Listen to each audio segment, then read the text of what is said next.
Alrighty. Welcome back to another episode of The 12, our epic campaign of discovery and adventure across the continent of Corvair. This story streams live Sundays at 6 p.m. Central here on Javelin Entertainment, and if you missed the last stream, you can check it out on the channel page or by clicking the link down in the description. Last time, after defeating the corpse slough, a horde of zombies had risen from its remains. While Roland, Bungo, Rhea, and Renny were cutting into these undead creepers, Boko tried to jump out of his violently degrading spell. Unfortunately, he found himself split between realms, and the psychic trauma knocked him unconscious as he tumbled out onto the ground. Luckily, Jasira was there to drag him to safety, and Clyde tried to give him a small boost of healing. Somehow, the Mournland Man was supercharged, and the wood around him grafted onto his wounds and formed him a brand new arm. Something he saw on his glimpse of the other side spooked Boko, and he insisted that Roland join him in a trip to contact the spirits when they were able. However, before they were able to, the party had to traverse a marshy bog of terrors, a memory-stealing Witchstone, and a wind that whispered their darkest memories and regrets. Even after all of that, the harrowed heroes found themselves in the middle of a lightning rail crash at the bottom of the valley. Upon arriving, there were sounds of screams and pounding from within a car, but when examined, a handful of the investigating party found themselves suddenly within the blazing car. Somehow this paranormal scene seemed to be linked to the broken body of a child, which Boko escorted out to safety and sent his spirit on its way. The party were confronted by Professor Greystorm about their decision-making and were encouraged to rest and reset their energy. Boko used this time to reach out to the spirits with Roland, and they were both given powerful visions of home.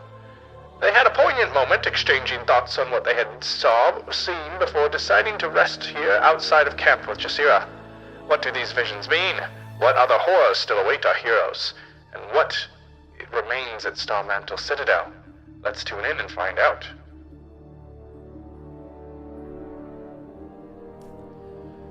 And so, as we return, Boko, Roland, and Jasira sit here in this small circle outside of the camp, taking some meditation, while the rest of the group had been maintaining their time around the fire, setting up camp, tending to dinner. Clyde had been mixing up a meal. For those who are around the camp, was there anything that any of you had been doing before you try to get your rest in this strange, unfamiliar landscape? I'm feeling a little shook up from all the events, and I'm just kind of nervously shuffling and unshuffling my deck of cards. Just, again, muttering kind of to myself back and forth. Really glad that the deck of cards seemed to work and dispatch our foes.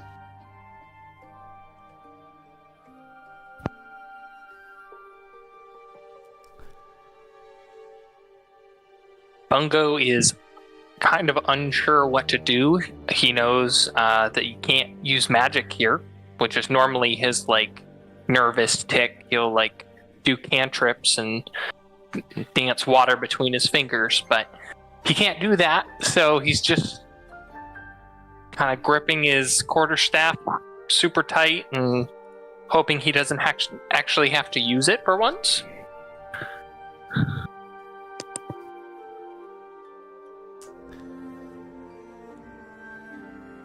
As you all are kind of dealing with that stress of pushing through to actually find a rest, to find a time to calm yourself enough to be able to recover, not only physically but mentally through the various things that you have encountered.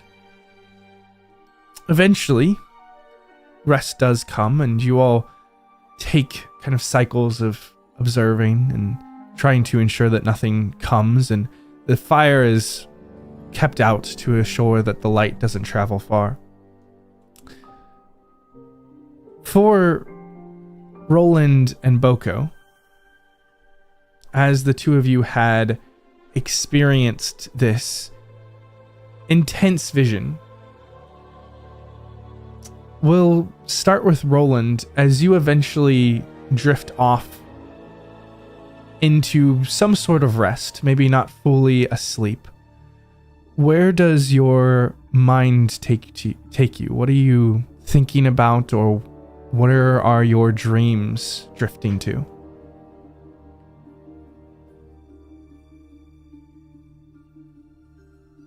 Was that me or Boko? Roland first. Boko will be next. Oh.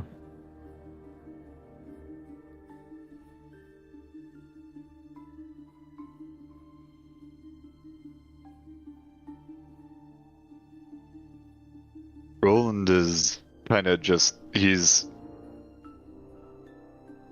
sitting there still in the circle and just kind of eyes straight forward and slightly down, or eye straight forward and slightly down.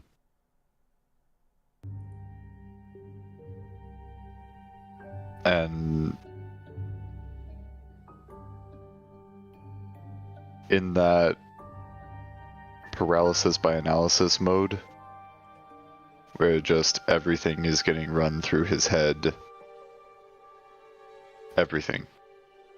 Like, every piece of anxiety moment that calls up. You remember that time when you were 6 years old and you said...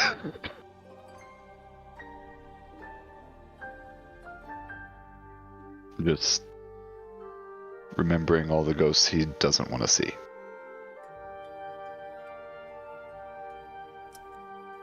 Until finally exhaustion takes him and he keels over. And for the most part, Roland, you're relieved in that those spirits don't visit you this night. Those faces that you don't want to see are kept at bay.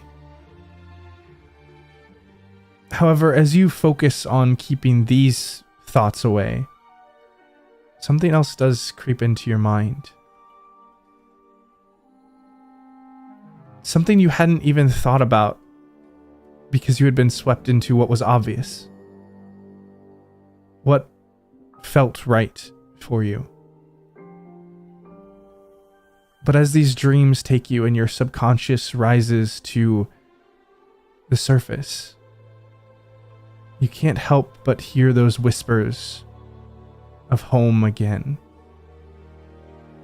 And that subconscious wondering of what your real home could be. If your parents weren't your parents.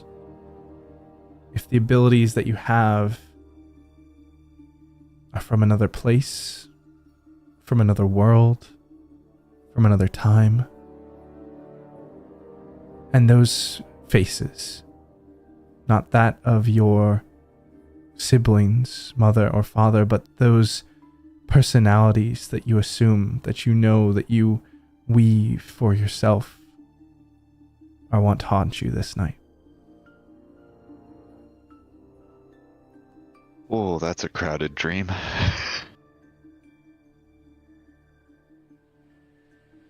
For Boko, as the two of you swap, not necessarily watches, but moments of rest, what are Boko's thoughts on, and where does his mind drift as he goes to find rest?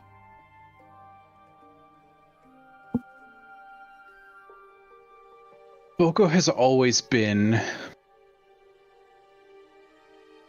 very neutral in his experience with the ways of the Mournlands.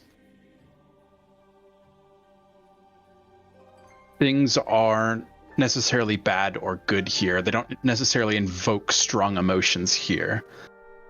They simply are. And he can't figure out why he is so preoccupied with the incident at the train with the young child. And try as he might to force this memory and this experience away, it does not go anywhere. He sifts through his mind about prior experiences with children within the mists. and comes up empty.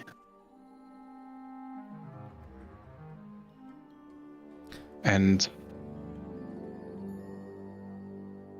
desperately tries to attribute the welling emotions in his chest to something, but is unsuccessful.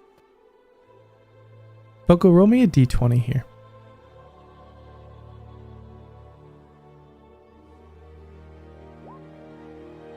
Oh! Ooh.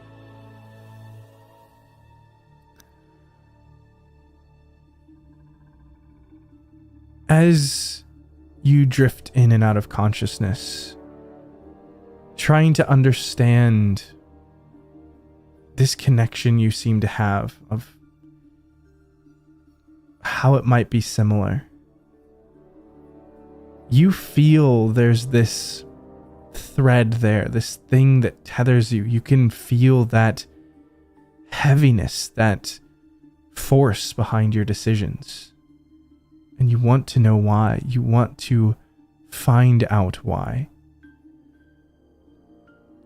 And you find yourself in this dream, this darkness, swimming in shadows, trying to pull forth that bit of light that would illuminate whatever lost memory or piece of history or legend lost to time that has this hold over you. And you feel like you're swimming against this heavy, viscous river, just pulled away. And suddenly the sound of that rushing water beside you, just building and building and building. You hear it as it turns from water into the sound of rain. You can hear the cracks of thunder that bring you right back to this visceral moment, as there are flashes of these light all around you as you feel like you're swimming and pushing against this heavy torrential downpour. And these flashes of white light hit your vision again and again as you're trying to fight through. You feel that moment you can connect to. You feel something is holding you back from what you actually want to access. But you know you can get through. It's just figuring out how and why a flash hits and you see your hut. But there is something splayed across the back wall. You're swimming, pushing through this river, trying to fight for that memory again, and another crash. That flash, you see a shadowy shape within your hut.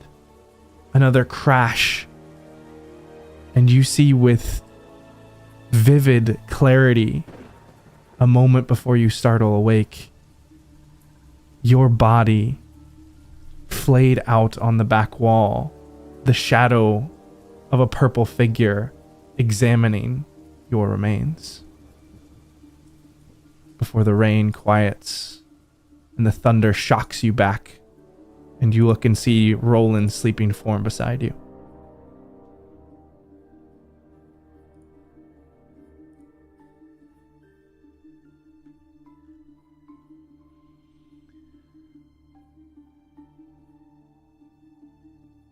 Renny. I think I will Nope. do my best to finish this watch. Renny, as you are shuffling your cards and looking into the embers of this fire, where is your memory taking you?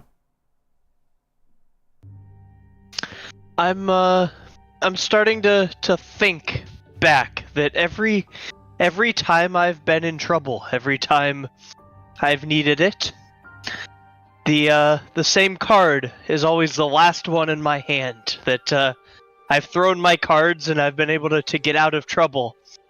And every single time, the last card I'm holding when there's nothing left and no more problems to face is that same Ace of Hearts. And it's just been it's starting to strike me as odd at this point that I believe in my luck at this point, and it's carried me through, but it's starting to be weird that it's always that same card in my hand. And I'm starting to, just with the despair of this place and the uncertainty, it's just starting to eat at me that something isn't right. Renny, as you sit staring into the embers of the fire, you suddenly feel this lurch in your stomach as it almost seems that the ground opens to swallow you whole, and you find yourself tumbling through darkness. Like in Alice in Wonderland image, your cards in your hand tumble up into the sky and grow to 10 times their size as you tear through each one, just ripping it open, ripping it in half, and find this slow fall through each card in your deck. As this darkness turns to dim light and you can see yourself chasing the final card, that Ace of Hearts, you feel in your own chest your heartbeat pulsing and pulsing, getting louder and louder as you just fall through this darkened space. And that beating gets faster and faster and faster as you get closer and closer to this card. And this card, which has a cartoonish 2D heart on it, slowly seems to morph and adjust into a anatomical heart on the card. And just as you begin to touch the card and rip through its face, you feel the heart in your chest stop. As you lurch up, clutching your chest and taking a deep breath, and find yourself still sitting by the fire. I'll give a kind of start, like, and I will put the deck away and very, very carefully not look at the card.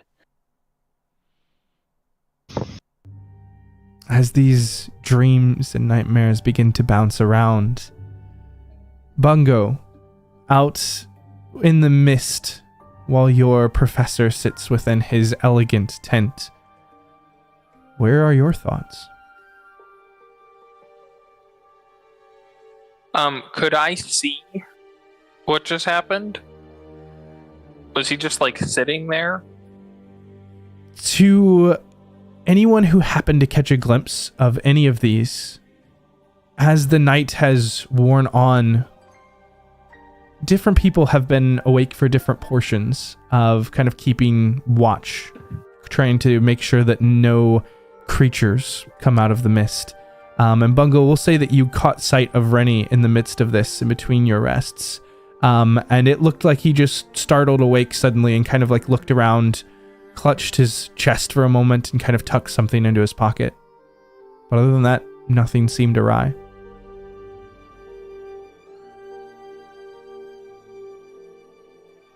Did it seem a wheat?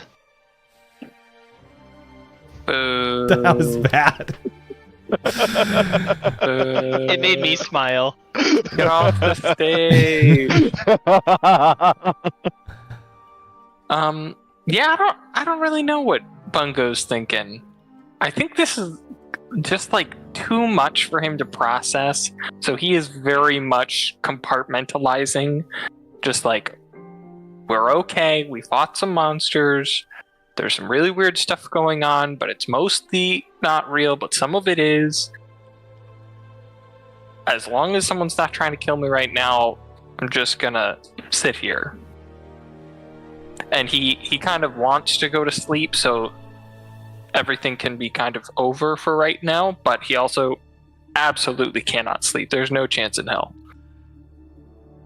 And there is, like, every breeze that passes by, every twig that snaps, every pop of the fire jolts Bungo awake as he looks around and is constantly on edge, constantly has that magic ready, and feels like he is so powerless, knowing that any burst of magic that he might release could turn on all of you. And as these thoughts start to swirl, not only in the mist, but grow, you start to feel the weight of your past. The guilt that had been plaguing you throughout the last day of these terrible memories that keep cropping up into your mind. The pressure of being a student at the prestigious Tower of the 12. The constant performance of all those around you and your continual questions around whether you are good enough. On why you were sent on this quest in the first place, if it is a last chance for you, and why you want to make right every single possible opportunity. And these stresses, these tensions within your mind just keep you from ever fully getting comfortable throughout the night. And you see Renny startle. Not too far from him, you see Rhea kind of tossing and turning as well. Rhea, where are dreams taking you? Rhea does not like this place. She's a missing home where there were predictable shadows and streets, and she was given jobs to do that she was good at, and not always misstepping. She's never been one for planning ahead at all, really. Just sort of ended up where the winds blew. But this place is so strange that it's starting to make her think about how she ended up here, what she's even doing here, and just what she's supposed to be doing rather than just going from one step to the next.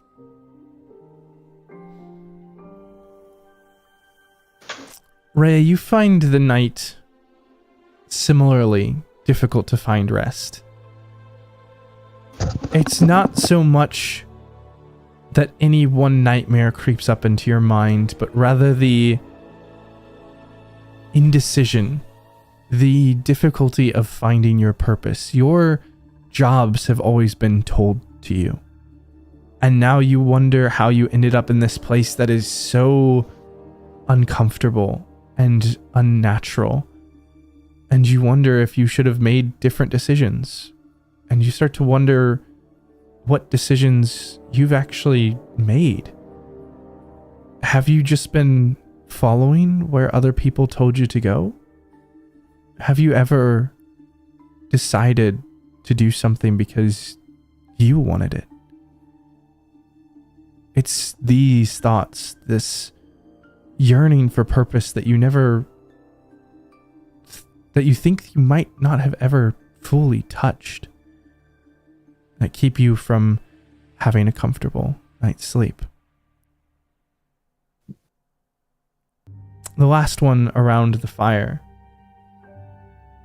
with a slightly less than optimal filling on his stomach, but still a fake plastered smile across his face. The jolliness of having companions around the campfire is a mask that he is familiar with wearing. And the horrors that he knows this Mournland to have still haunt his memories. When Clyde drifts off to sleep, what does he think of?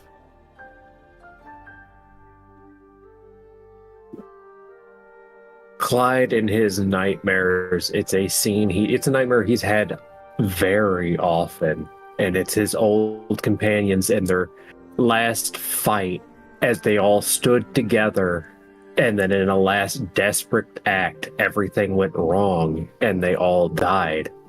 But in this new memory, after that fireball, he sees all of his new companions come to him, join him in another stand, and he sees that building of magic again. And all night is just this terror of what is to come and how he feels helpless in stopping it.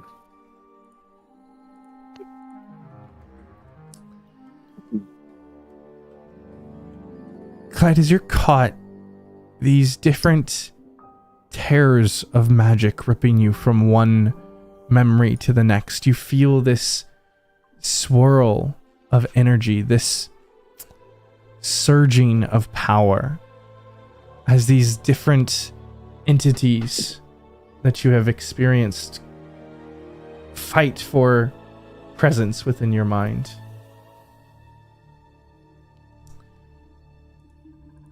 You begin to see these. They lift you up. These swirling energies lift you up and begin to pull you, to push you into the air.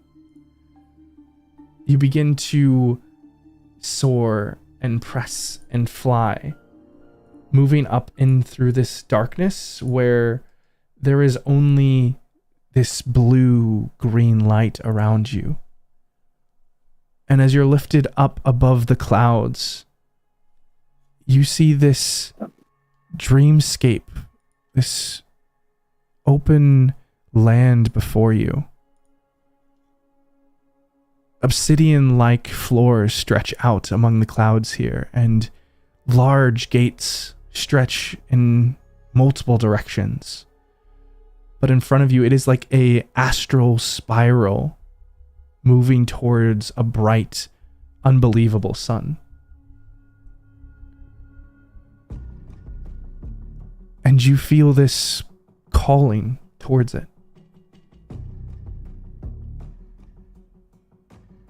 Can Clyde approach it?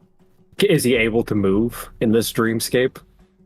You feel yourself drift forward, almost without steps, but through these clouds, these puffs that break in front of you towards this sight, towards this light. And as you begin to grow closer, the scene shifts and changes in front of you. And you step into a magnificent space where the spheres of the world around you seem to coalesce into this bright light energy absorbing in the air. Just thousands of small, thin lines of magical energy. And you look out into this vast canyon in front of you from where you stand, and there are energies, lines, ley lines of power. And from one of these, this shadow, this... You don't see what is there, but you see its impact around the space where it exists. The edges of its form where it is distorting the space around it. And you feel it call to you. You feel that pulse of this orb in the sky. Like you could almost reach out and touch it. I will try to. He'll hold out his hand for it.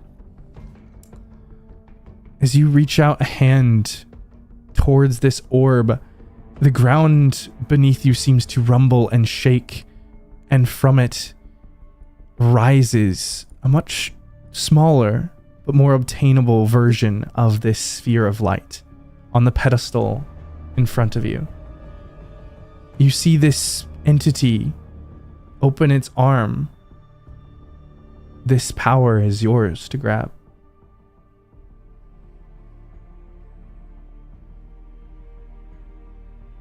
It's a dream. Nothing bad ever happens in a dream, right? Nope, never. Clyde's gonna reach out gingerly at first and then grab the energy.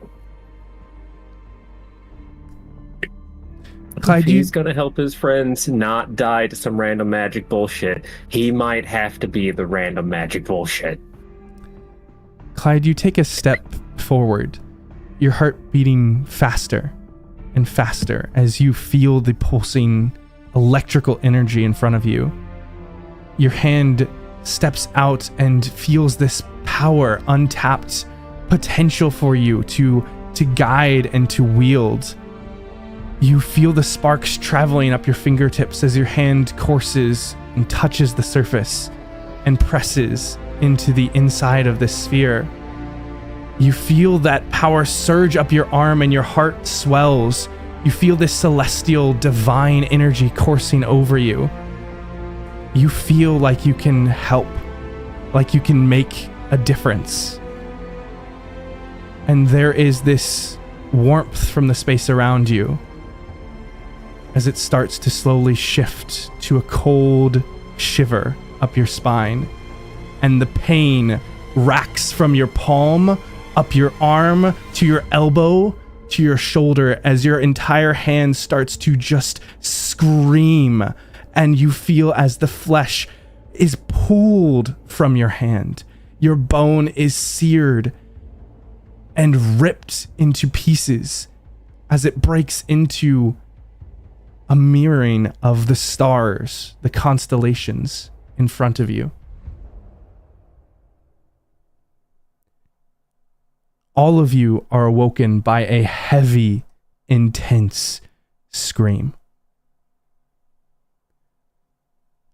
Renny, Rhea, and Bungo are the first to turn and observe what is in front of you all. Back within this camp, Clyde is sitting by the fire and is wreathing in pain by the flames that are still holding on. Boko, Jasira, and Roland, you rush over to find this scene and the looks of horror in Renny, Rhea, and Bungo's faces as they don't know what to do.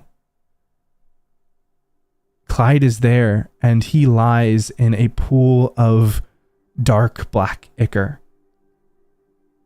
And where his hand and arm once were, there is now a ripped and torn piece of cloth.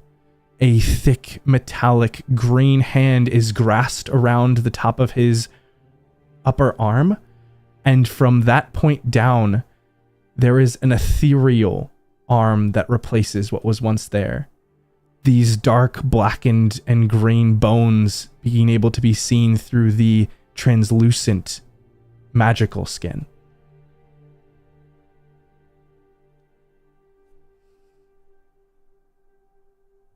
When does the agony stop?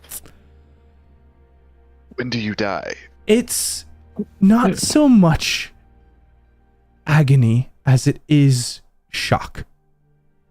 The pain was for a moment, but the intensity of it was unlike anything you have ever experienced. And looking down, your mind has not fully grasped what you know in your heart to be true, is that you no longer have your arm. And whatever it is that is here is different, but it is powerful.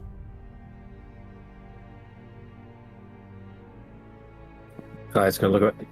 Well, dreams apparently aren't safe either. Boko, I don't know anyone else here who could check on this, but if you're anyone to know about fucked up limbs, the fuck is this? The last time I heard you scream like this, I rolled up and you were getting your eyeball operated on. When we were in that dream sequence, my first thought was, oh no, we didn't get all the worm. Roland is running up thinking, oh no, I gotta go pull the other eye. No! There's still a green hand attached to his arm.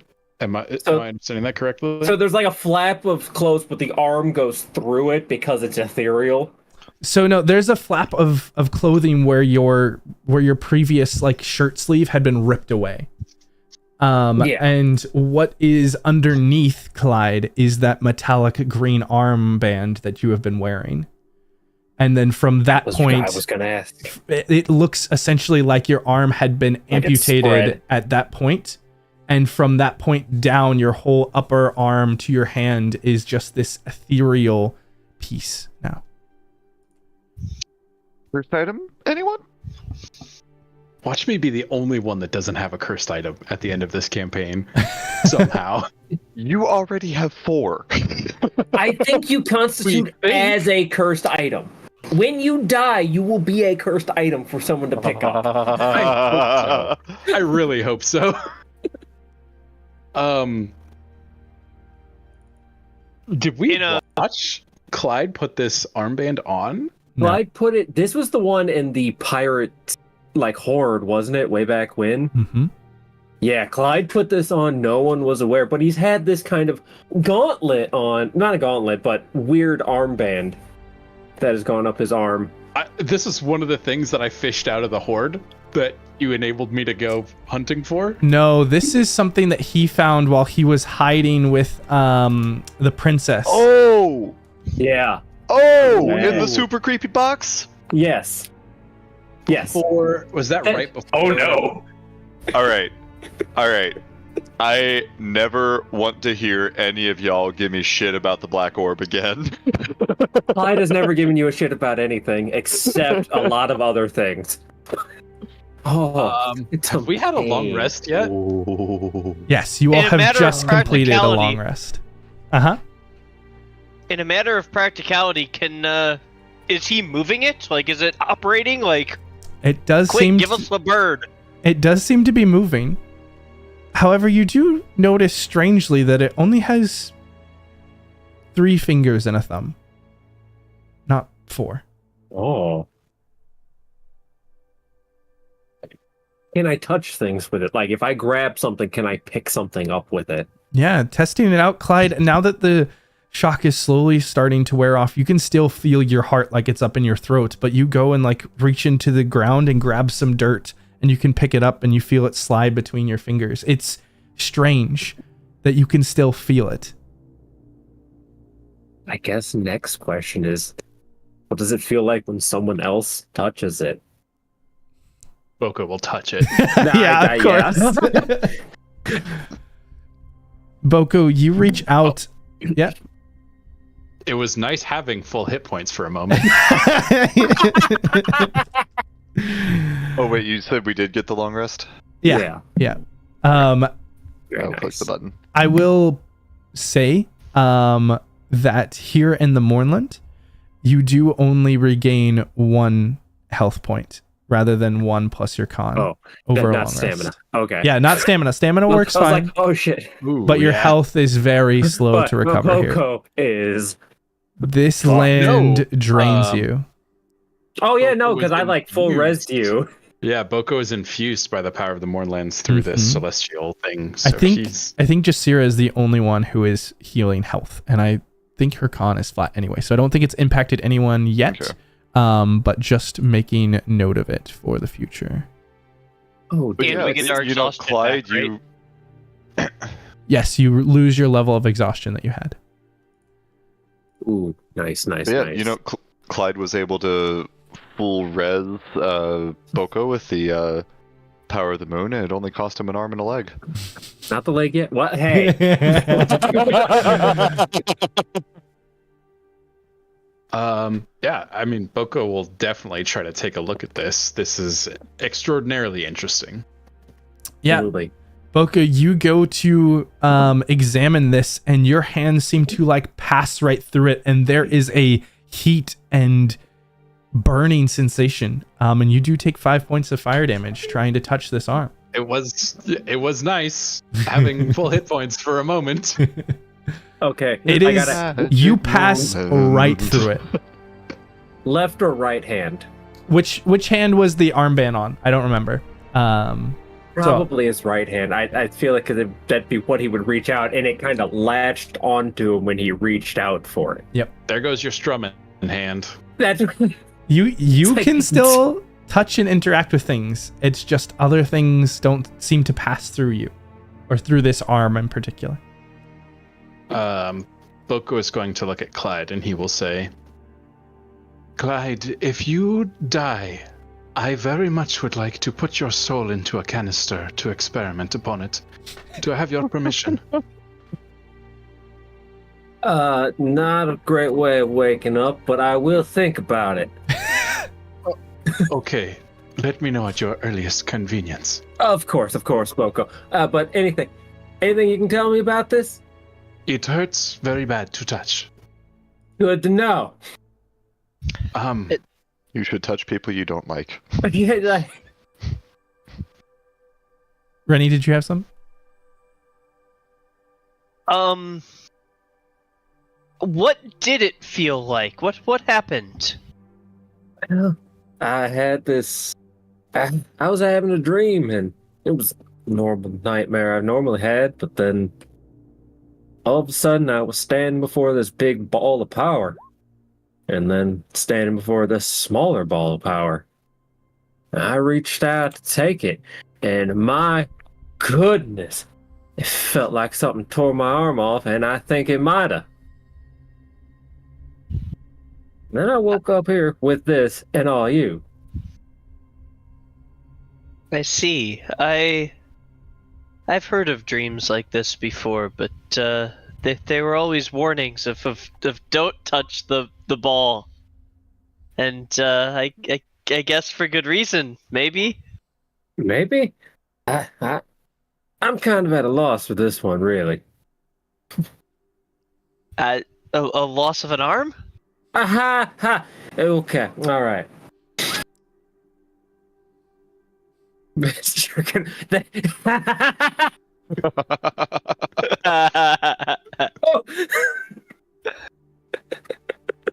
guy just can't get a break.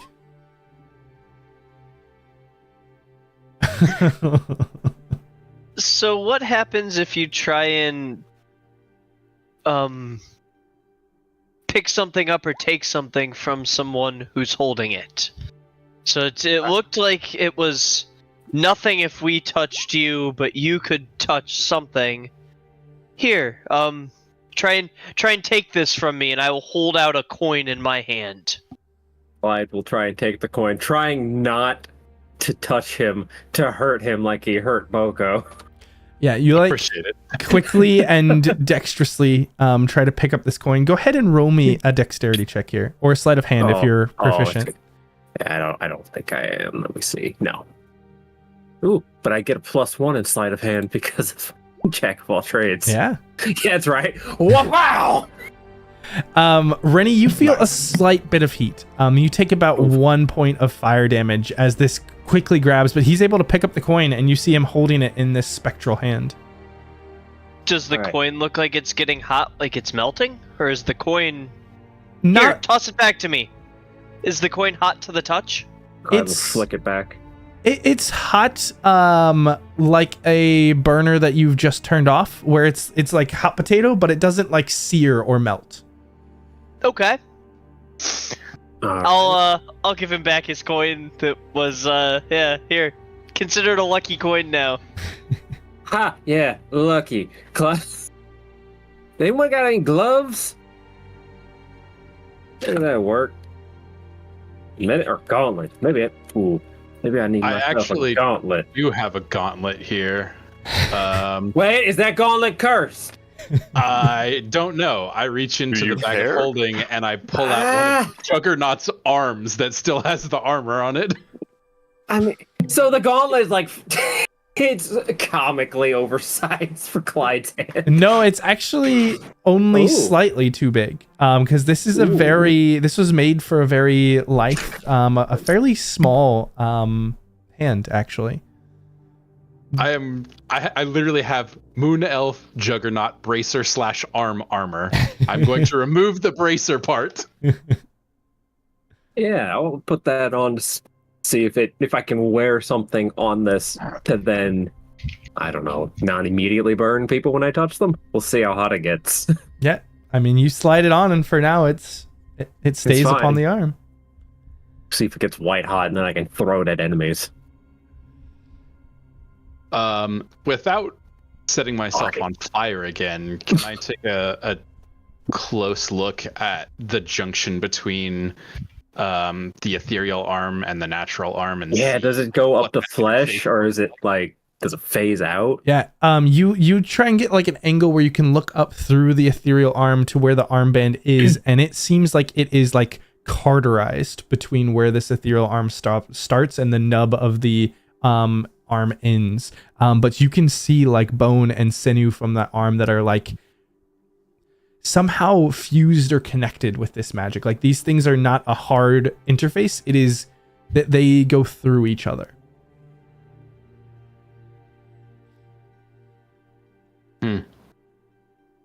And you said there are like these ghostly bones within? Mm-hmm. Clyde, I am going to hit your arm. What? Right through. With the blade. Right through? Yep, straight Damn. through. Boko looks at Clyde and says, never mind. You was gonna stab me, weren't you? You just tried to stab me. It was more of a slash, but yes. That's gonna be semantics. Well, see, you admit it now. Ah, well, shit. I'm sorry for waking y'all. I guess we should start our day, because I am definitely not going back to bed with this bullshit new right arm. You're cursed. Anytime you try to touch yourself from now on, it does a D5 fire damage. Boko, how dare you? Gotta become ambidextrous. Vecna's jerking arm. That's- Adds to the Vecna's experience. jerking arm. Ah! It is a You sacrifice get a burning for sensation. enlightenment. You might want to get that checked out, or it might just be Vecna's jerking arm. Normally I'd recommend a doctor, but the one that we have is probably not one you want to consult. Not the cleric Especially you're when the looking for. doctor's first It's thing Boko. is, ooh, ah!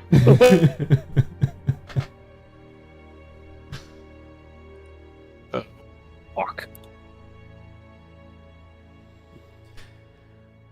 Well, damn, now. Most of the party has lost a limb of some sort now. For counting Don't you eyeballs. put that evil on me.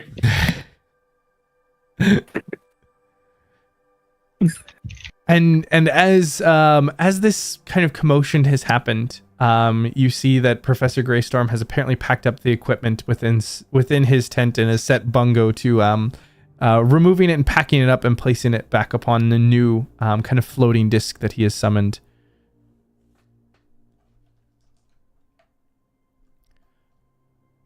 Are you all ready to continue on?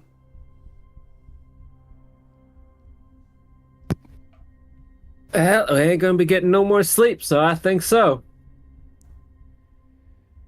Boko will look at Echo Greystorm and gesture towards Clyde and say, have you ever seen anything like this before? Like this. Woke up with it. I woke up this way. Fell asleep. I thought my hand was numb because I was sleeping on it. Well, The Mournland is known to have many strange magical afflictions. I have never seen one of this kind or read of it, but should we make it back, I would be happy to examine it. You can take it as part of your payment for helping us to rid the world of the disease. like I told Boko, I'll get back to you on it. Jesus. We must follow the rails for another few days before we make it to Starmantle Citadel. It best be on our way. And he begins to kind of turn and head back the short distance to where the rails had left, or where you guys had departed the rails at the end of the previous morning, and begins to continue on southward. As we begin this portion of the journey,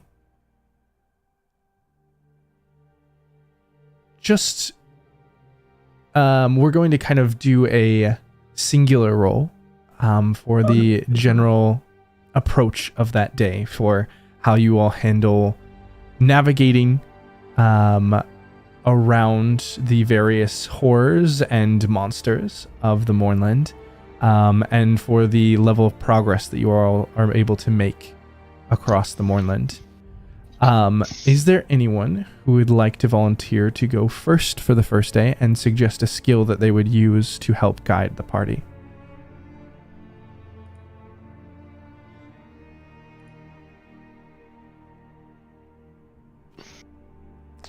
All right, then we'll roll for it. Let's see. Nobody wants to up the DC. All right. First up, we have Renny. Renny, how are you assisting and pushing the group forward on the first day? Seeing as I have no real experience with this place, I feel like I would just fall back onto my stories and my insights. If there's anything that seems like it matches a piece of lore, a piece of legend, anything that somebody told me in the past that I have heeded ever since, of like, oh yeah, if you see a strange light, like you spin around 3 times and then the light goes away. Or anything of that nature. Just if I could just constantly kind of be racking my brain, seeing if there's anything that might match. Yeah. Go ahead and make me a history check. But if you would like, I'll say you can make it with using charisma, as you're trying to draw more on the legends and myths that you've heard through interactions with others. Yeah. Let me do so. Let me figure out how to do so. I'm not obviously seeing how you'd swap it to a different... I don't think there's an easy way to do it, so you can either find a stat that is equivalent, or you can just roll a d20 and add what the modifier would be.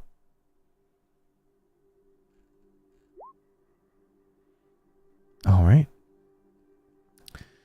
So through the first day of passing along this journey to the south, and let me see if I can't get a better picture. Oh, it's going to take a while to load in, isn't it? But we'll bring you guys back to the map so you can see the wider area of where we're going.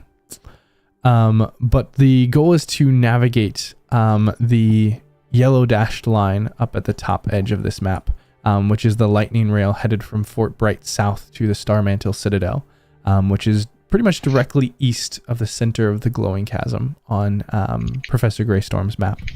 And so you all have just made it the first portion of this lightning rail and have a few days travel south along it. But Renny, as you're kind of reciting these pieces and assisting as you move forward the others, you all encounter several things through that first day. You hear the soft sounds of children at play at the edge of your hearing that slowly turn into screams of horror and agony. You see shining grass that almost seems to sparkle with light, and as you get closer you see that rather than being green and made of plant life, they are silver and metallic. Some of them rusted, and they seem to sway with life. These tall, cutting blades of grass. And Renny, you're able to remember enough of how to navigate this seemingly deadly environment and allow the group to find the safe bits of passage through this almost blade-like grass, before eventually you all find a place to rest and recover, moving into the second day. Would anyone like to handle the role for the second day? I don't mind. All right. Boko, how are you We're assisting doomed. the party making your way south? I think Boko is going to search back and try to pull on his memory of the actual like supernatural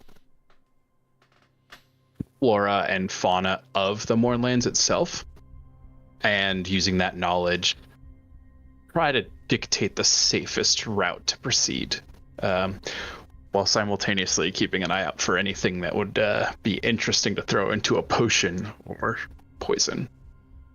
Okay. Give me a intelligence-based nature check.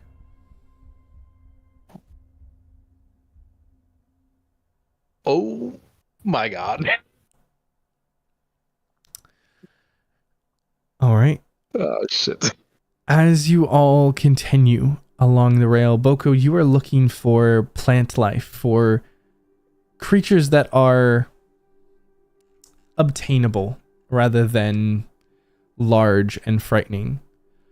And rather than finding things of a natural environment, you come upon what looks to be the image of a abandoned village where the rails seem to cut directly through the center of this old abandoned place.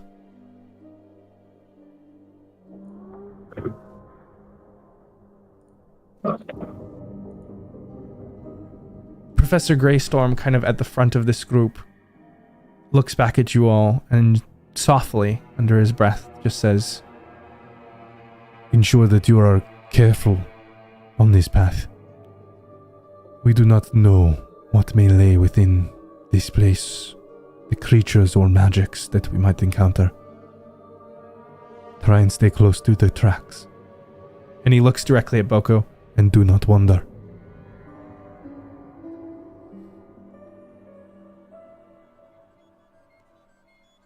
Boko, you and Professor Greystorm kind of at the front of this group continue to walk these tracks, and it weaves through a town.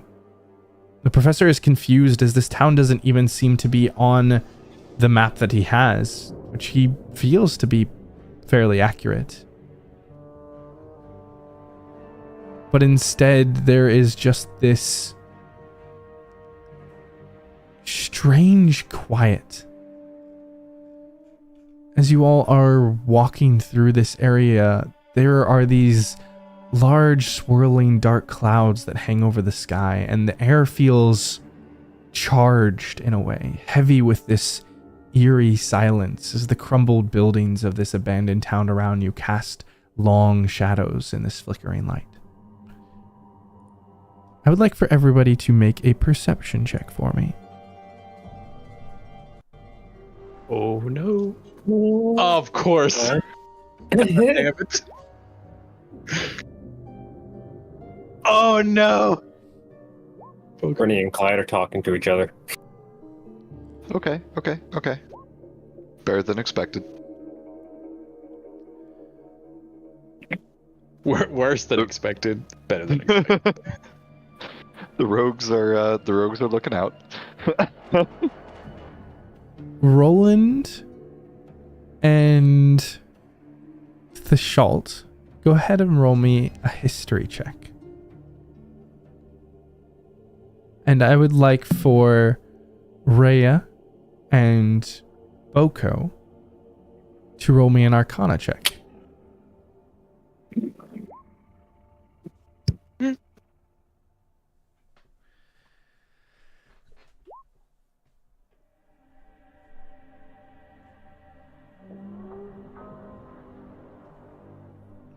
And Roland, did you put your history check through? Is it just churning? Oh, history? Yep, history from Copy. you as well. No worries. Wow. Hey. Terrible.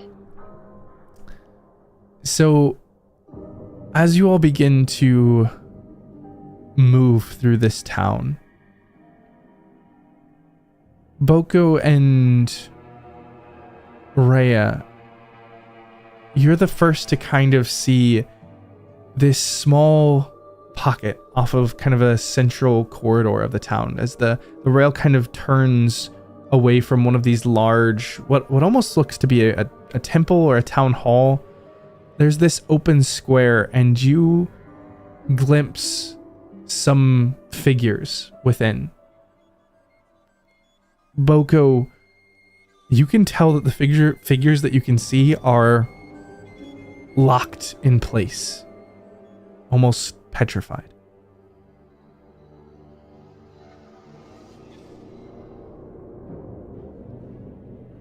For Roland and Thashalt, across all of these buildings, the tips of their roofs, you find these strange metal points. And the two of you kind of lock eyes at each other as you both come to the same conclusion that these are some sort of channeling item that siren wizards would use to capture energy from the storms and weather around them and channel and use to either amplify their own abilities if they were magical in nature or to power large mechanical contraptions.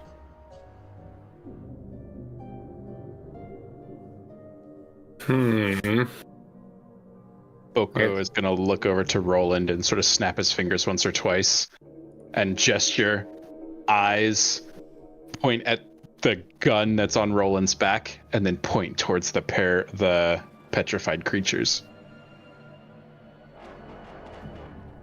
Take a closer look through the optic. Yeah. As you scan the scene in front of you, Roland, you see what looks to be a small market, but with these figures locked in horrified poses of their final moments. Just dozens of figures in this still market that have been petrified, and some have even been petrified in a skeletal sense, where whatever washed over this seemed to take them in a moment, and it was not the not pleasant but calm petrification that happens with something like a basilisk. This was painful and rotting as it froze them. Oh. Eee.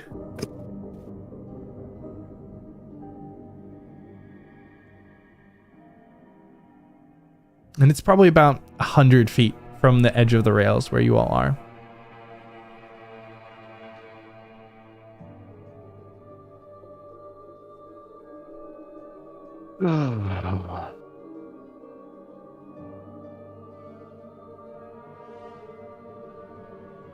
Boko, don't give me that look. Boko looks at you with the emotionless face he always carries. Yes, that one.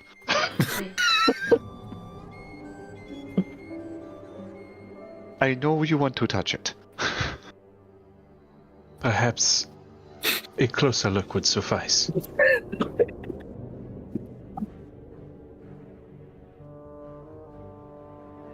Academics in their research. Roland is going to look around for an adult to help. Look, man, I'm an academic. I feel like I'm not getting into this much research, though. Right now, you see as Professor Greystorm hasn't much taken notice yet and is still kind of continuing along the rails. Most of the others have kind of paused and are like waiting to see if you all run in. I mean, run in is a really strong sentence. Speed walk at the best. Move with purpose. Slowly peel off. No. The way I see Boko is he makes an abrupt turn and walks straight towards it. I do want to see what's a little bit closer. Sounds about right. That 100-foot distance, if I could turn that into like somewhere between 50 and 80 feet, that would be ideal. Sure. I mean, it's easy enough to walk closer. Can you walk away?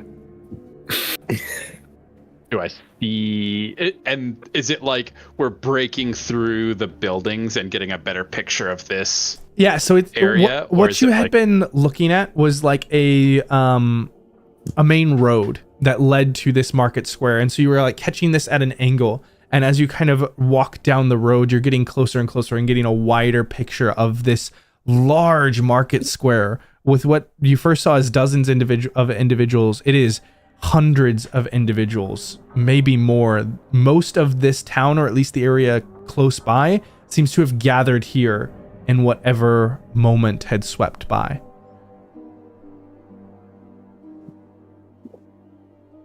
Boko's gonna reach down and pick up a rock and throw it into the square. You pick up a rock. nothing seems to happen. Below the corpse. These figures seem locked still. Well, we have to loot the bodies. Boko looks over at Roland. That was not Roland that said that. I did not think it was. I'm looking forward to what Roland will say now, though.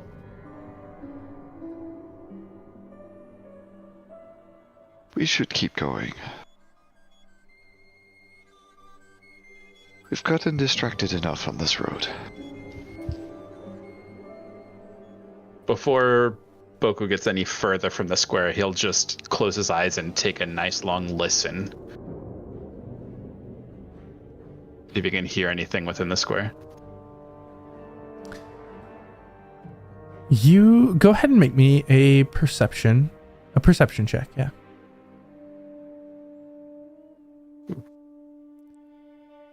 You perk up your ears, and it is eerily quiet, where you can hear every step that your group makes, every breath of those around you. It is no natural noise, no wind, no bugs, no birds.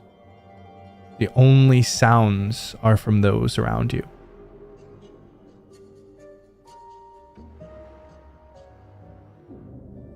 Using my natural intuition, does this feel dangerous? Like from a prey standpoint. Give me an insight check. You got him, Boko. Oh, lovely. Oh no. Perfectly safe. It feels Do it. ominous. This is a tomb, really. And you are treading on ground that you have no idea how connected it is with the spirits that may or may not still reside here.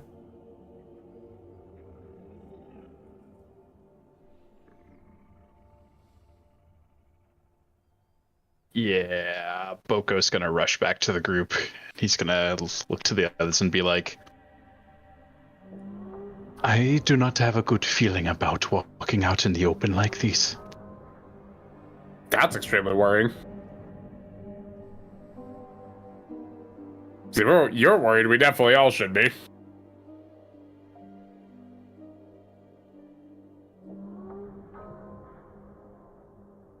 Well, let's keep moving on then. And at this point, Behind us. Professor Greystorm, like 100 feet down the rails, is like looking with his hands on his hips, like trying not to scream at this point, but clearly being impatient. Mm-hmm.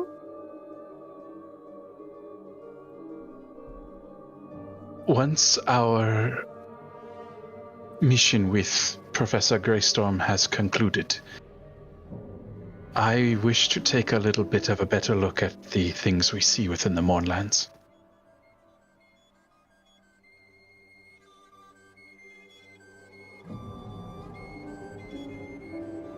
Boko will follow the rest of them to catch up with Echo. As you all catch up back to the professor, who continues to walk through the rails, he just looks at you and just with whispers, just, we must stay on task. Don't you understand? How many times have I... And he kind of like catches his words in his throat and like looks to the side, and then he starts to take a few steps off the path. Roland, you can see those metallic little like energy rods on the top of each of those places. They're built into some sort of pattern, and as you watch the gaze of Professor Greystorm, you see that there is some sort of stone tower not too far in the distance that the professor seems very interested in. You were saying? He just kind of holds up a finger, kind of looks again. This is something that we should investigate. And he kind of begins taking a few steps. Or perhaps we should stay on task. That feeling in Boko's chest, does that change? Or does it get worse? Make me another insight check. Honestly, That's better. it gets better because you feel, for once, this haughty individual, you feel connection in him. There is a bit of academic curiosity that it has Damn it, there's a sparked bit of Boko in suddenly this in dude. him. There's a bit of Boko in all of us. Oh, no! Inside you, there are two Bokos. And Yeah, Boko will say, One of them wants your shirt. The other also wants your shirt. Boko will say, we have come to the Mournlands to find any information we can about this disease. Beelining through the Mournlands towards something may not be the best way of attaining this information. Diving into the history of this place should be.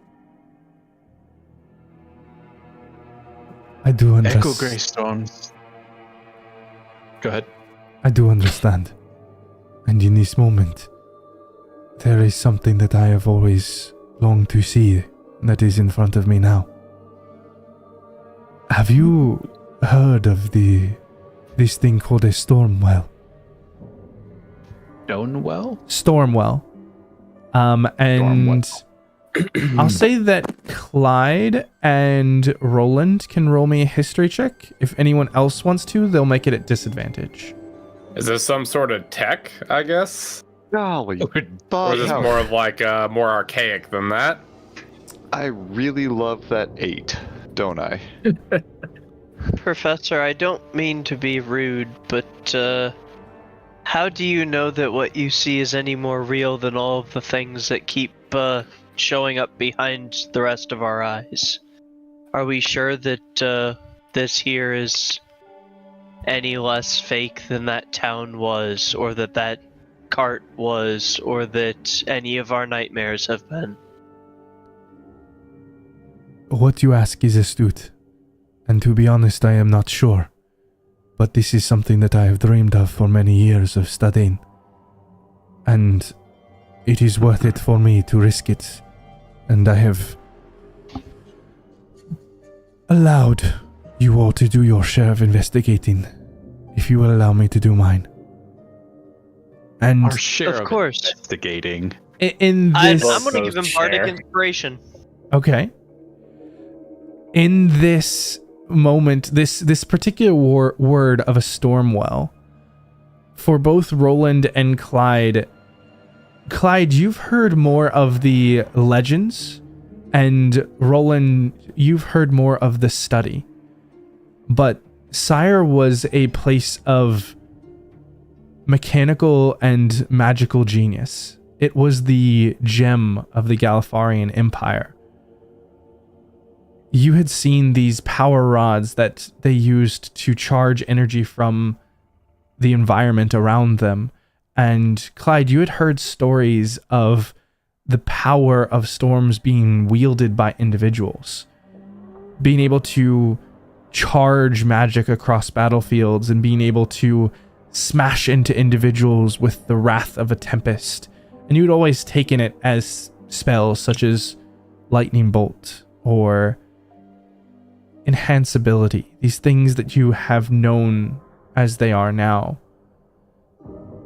Roland, as you kind of relay some of this information as Professor Greystorm is making his way towards this object, you've read of the study of how certain places within Sire utilized connections to other worlds, other places, or even to strong elemental energies to supercharge a type of energy or a type of magic. And a stormwell is one that charges specifically energies from storms, lightning, thunder, rain. You've seen Professor Greystorm, and all of his magical abilities seem to have those same elements.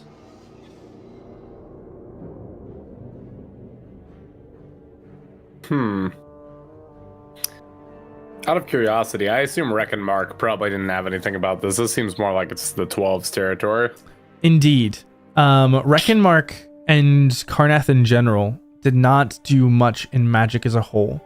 It found its wealth in war, and it found the ways to use necromancy effectively to push the war engine.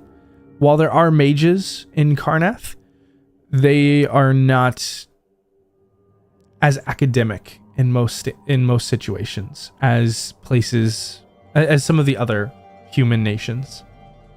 Makes sense. I figured it'd be like a weapon of war at best. I didn't feel like we'd be using it for probably what Greystorm's one for at least.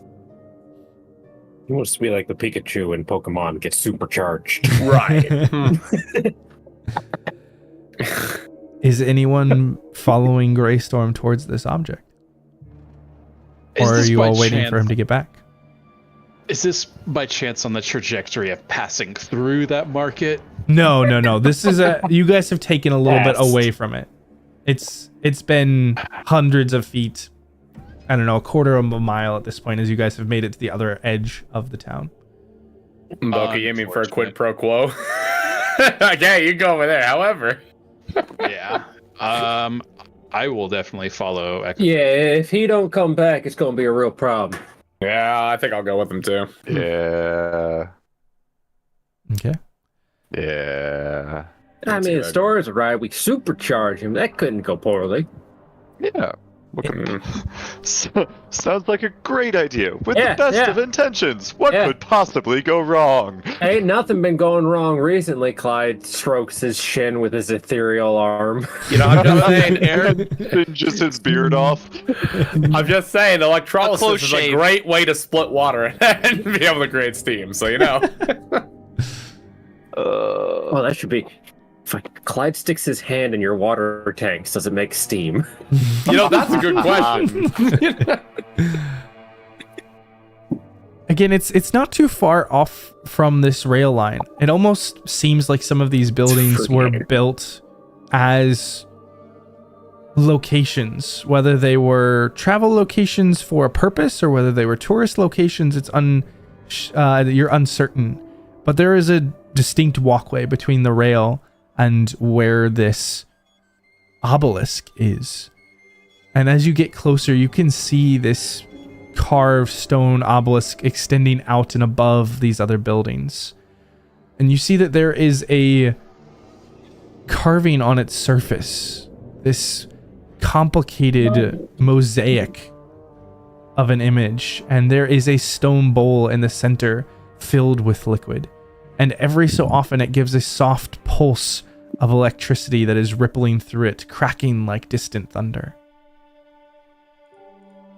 As you all see the image of the Stormwell. Ooh.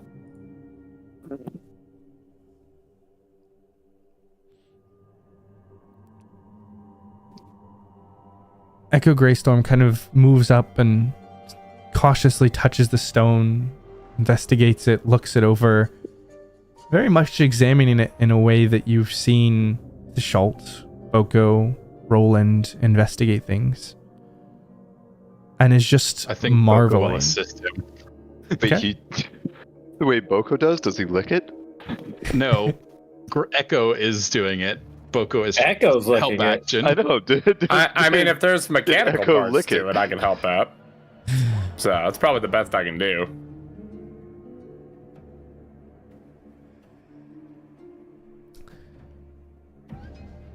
As you all kind of sit here as he examines this, he looks back, this is incredible. This has been charging energy for decades. While the Mournland has been churning with these magical storms, this has grown even more in power.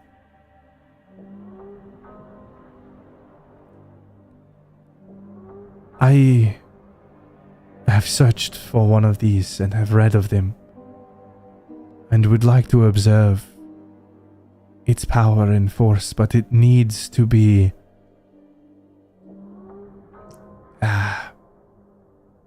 requires a catalyst. One that I can provide if you all are willing. But I know not what will happen. What kind of catalyst are we talking?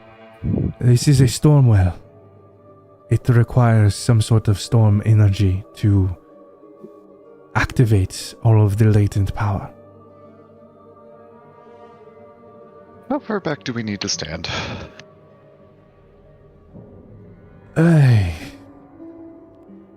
Academically, I have no fucking idea. Real quickly, you said this thing's been charging for decades? It has been over 60 years since the day of mourning. It has been at least that long since it has last been used. Right. With all due respect, sir, I don't know how much you've dealt with electrical equipment. I don't know if it could store 60 years worth of power unless it had an insanely large battery. And he kind of points to his head. Exactly. This... It is similar to what you call it, like a battery. But it is a storage cell. And one, it seems, of near infinite depth. These were used to provide some small bits of amplification to magical powers on a daily scale, or to power massive machines of advancement and eventually of war. If that power is accessible, it could bring a great boon. But I have no way of knowing. And to be honest, I am not interested in taking such a thing, but in seeing the effect that it would have. That is why I ask if you all have any interest in claiming such a thing. An infinite capacity of storage is insane. And I would be lying if I said I wasn't at least interested in exactly what this thing is. Are you familiar with the ancient studies of magic in the spheres? The weave? Oh gosh, I don't know if I mean, would I be familiar, Austin? It sounds like you can it's give me probably a history more magic check. focused. Yeah, Okay. you can give me a history check.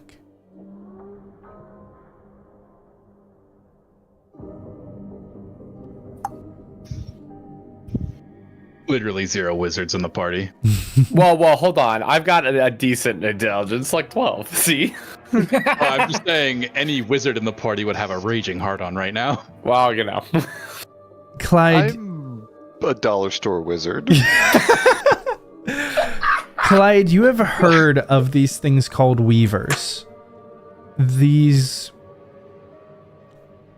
magic users and mages that make up the Tower of the 12.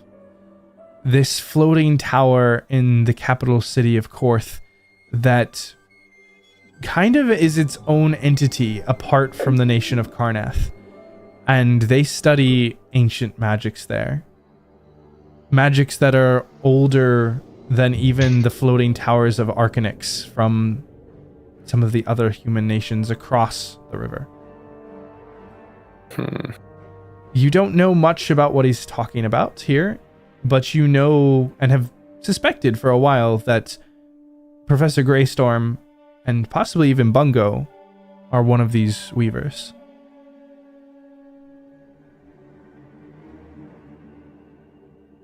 And this was Clyde or me? This is I think it was the shawl. yeah. Oh, You okay. rolled. You said Clyde, but I'm pretty sure it's the sorry. shawl. I don't want it on my arm. Yeah. I don't want to act on it if it's No, not me. the shot. You were the one who made the roll. Clyde in the distance has a thought. It's so it's funny because I've actually wanted to talk to Bungo anyway. So yeah, while the professor's kind of looking at this stuff, I guess I'd go inquire that of Bungo. Say, Bungo, you're an academic, right? You're a fellow student. You know, obviously we're from different academic backgrounds, but you know, kind of one and the same. Hello, Yes, fellow kid. of sorts. Do know what a weaver is? I do.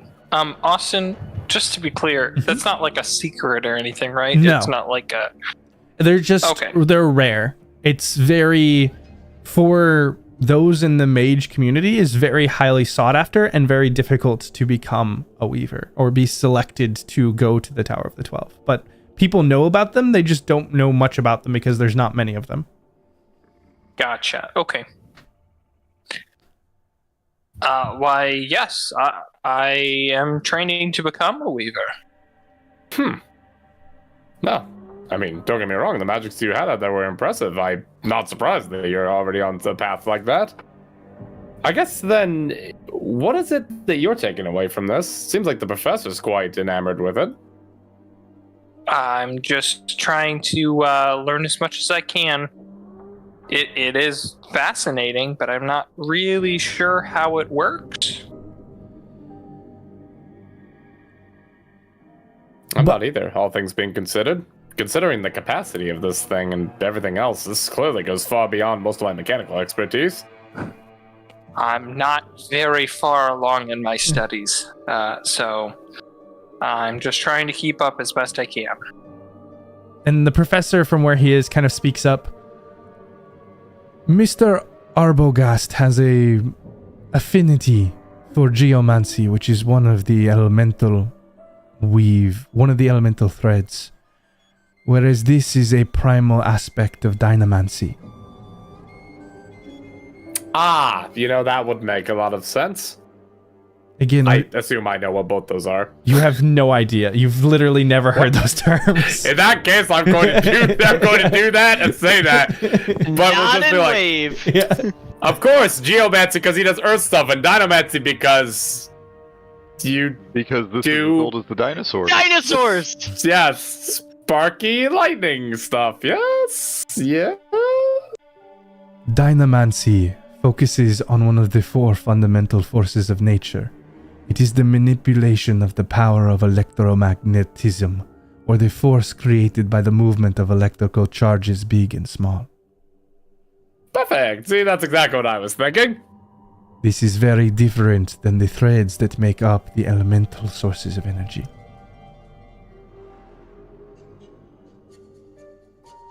Well, clearly, I mean, we're staring down the barrel of an infinite battery here. I had a feeling this probably went a little beyond my little tinkering that I did with washing machines and whatnot. I believe I can charge this capacitor. Huh? If one of you is interested in trying to obtain the electrical energy within. Define obtain. Would that make one of us magic? It would give you a massive amount of magical potential. Oh. How bad is this sort of thing gonna hurt? Probably a similar amount to your... You don't need that other arm, right?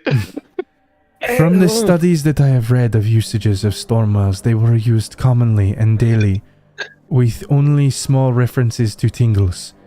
However, when it is charged for decades, it could be a mild electrical shock.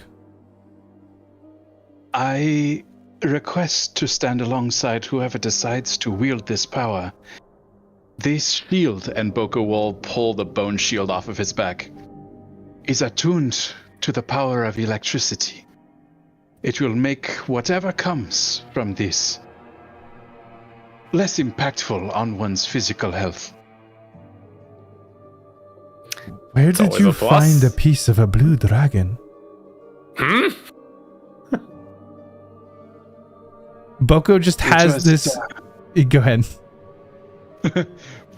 Boko will Don't just say, worry about it. very matter-of-factly, of course, he will say, it was within an ancient temple of dragon slayers, of course. Of course. Perhaps there is more to you all after all.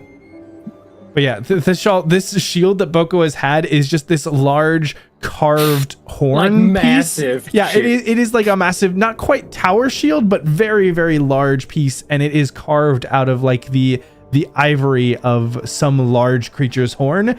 Apparently that large creature was a blue dragon. I'm simultaneously not surprised and shocked at the same time. What the?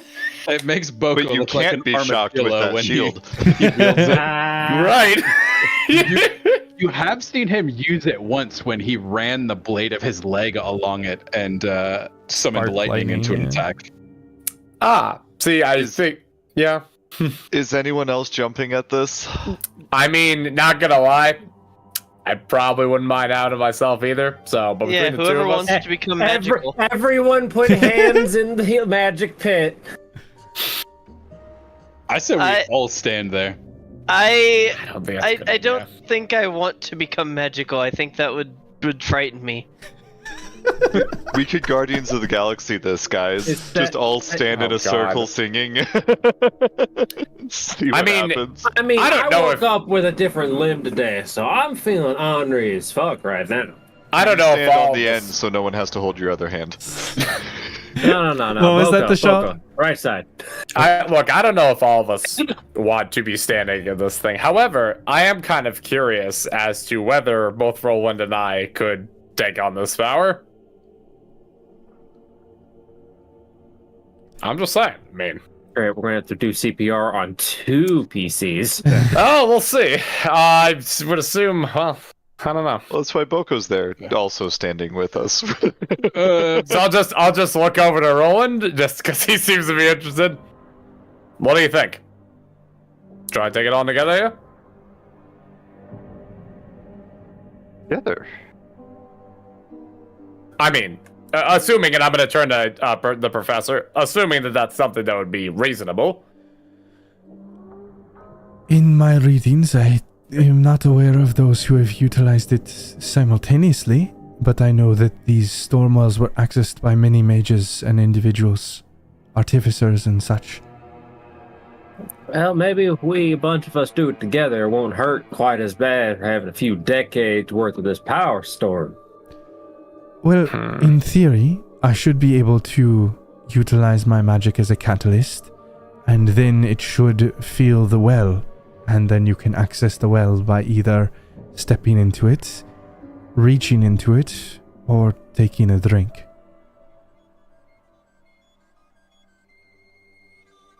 All right, what do the records say? What does it taste like? Fine. I The don't think records Roland do wait, not wait, mention tastes any like sort pain. of taste. It is water. Again, the only mention is small tingling.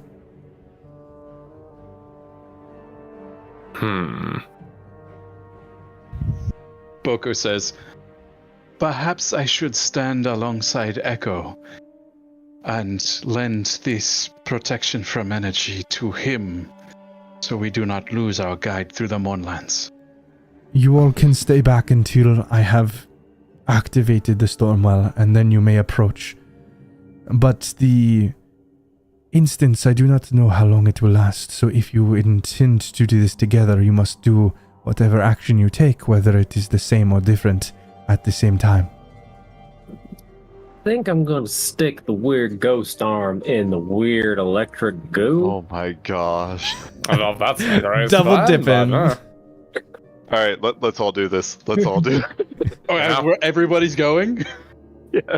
oh god. Bungo Renny absolutely definitely is not about not. to. Yeah, Renny's not about to dabble in magic. Yeah, I You think don't want part of this? It'll probably be fine. since I'm in. Jasira is Yeah, out, I think she's Ray is out as well. Yeah, All right. So most of half and half, they're like on the edge. They're like, I don't know about this, and the other half are like, oh yeah. They're like, yeah, fucking let's do it. Roland's already stripping to dive in. To dive in, it is not that Yeah, big. Clyde's like, what the? I'm half joking. Don't be dangling at I eye figured. I level. just wanted to specify. This is like a small basin, like a small fountain, where like one Alright. person might be able to step in, but if you guys are all doing this at the same time, you could either do like one leg a piece, one arm a piece, or a mix, or like tasting it. Like Just your everyone can face. do one thing. Like you're bobbing for apples.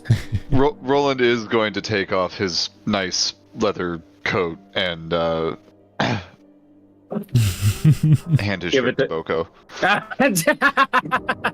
You know what? If that happens, you will never see it again. It's going into the bag. You better remove it from your character sheet.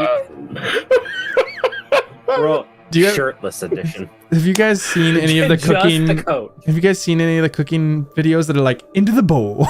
That's exactly what I was imagining. Into the bag. Into the bag. So I'm gonna assume I probably am not gonna utilize the suit while I'm doing this. I mean, Why not? you can certainly fill your try. reservoirs. That's a terrible idea. No, because I'm gonna have to build a fourth freaking suit because I'm gonna short circuit this one. No. Oh, we Next can one find could be 100 gold better. worth of metal in the Mournland. Not this time. Think So of I'm how gonna much start. steam. I'm gonna start de-equipping the Electrified suit here steam. and just kind of look to Boko as he's kind of getting ready for this. You know, Boko, I normally wouldn't do something like this. I'll have you know. So just kind of taking up more of the equipment here. But I think it's a bit of a change in character, really. Something that I heard one time. Boko looks at the Schult and he goes, I approve of this line of thinking. Can I pose a question to you? What would that be? What do you think the repercussions would be if I were to just leave my leg in this pool and step very far back? There's a reason why I'm taking all the metal pieces off. I don't know if that's our greatest idea. But Boko looks like he is giving a lot of thought to this. I'm just saying. Look, I'm saying a high-powered charge in the non-magical realm would be very bad for you in your current condition. So a very heavily magically charged over 60 years might just blow the rest of your body away from your leg, if I were to take a guess. I think he meant removing the leg, right? Yes, and leaving it within. You remember that he just comes apart like Right. a wooden doll. Right, I should have remembered that. Well, in that case, I would ascertain that it might just disintegrate. Ooh, then you might not have a leg, Boko. You just got that one. Just made Hop that through one the fresh for you. Mournland. Yes. That would make things a bit harder, I suppose. So what I'm saying is, with this argument, you don't really have a leg to stand on there. Oh my god. Boko down at his knife and then up to the Schult. Hey, whoa. Anyways, Boko, a wise man once told me something that I'm now going to live by here. Just finished equipping the last of my armor, just leaving it on the side. I think it's time to take the jump. Yes, a scholar that I once knew. His name was Egan. Bestowed upon me a piece of wisdom. He said, and I quote, "Do not be a bitch." He sounds Well. like my mother. He For had what it's worth. probably met your mother. For what it's worth, the first time that I decided not to do that is how I ended up at the academy. So let's try it again and see what happens. Yes, the Schult, I have a distinct memory of you racing forward to take on an entire ship with tentacles and becoming the first to be consumed by it, I believe. Your bravery is exquisite. You're right, this will be the third time. My apologies. The first one was that whole ordeal with the chick I tackled in the street. It's interesting, but... Actually, funny story. Well, we'll get to that depending on how long this takes. Was it after a drinking contest and was there a gorilla involved? Oh god. Professor, how long is this charging going to take? Well, if you all are done talking, then you can step back and I will get to it. Oh, I just wanted to know if I had time to tell the story before or after we end up touching the electro pool. It should only take a moment. Oh, okay. Well, I'll wait till after then. If I die, you all will have to figure this out on your own. Without knowing the story. Well, now I have to live. You guys take quite a few steps back as Boko kind of stands near Professor Greystorm, who summons up a lightning bolt to charge into this storm well as the catalyst. So the magic is a bit weird in the Mournland, and with every spell you roll a d20, and if you roll a 5 or lower, then bad things happened. Professor Greystorm rolled a 6. Woo. As he charges up this bolt of lightning and fires it into the stormwell itself, there are these coils of blue and silver that spiral across the surface and up this obelisk. And this surging of energy from the dark clouds cascades in this like rainfall across the obelisk. As it charges with energy, you see the lightning bolts from the stone carvings begin to glow. The water ripples that are carved into the stone begin to almost animate, and the pool itself fills with this water. And there is this ever so slight hum of untamed power, but there's no large execution here or moment after the bolt of lightning. You expected something more, and it's very soft and subtle. Just this basin filling with water. And Professor Greystorm kind of looks over at those who are interested.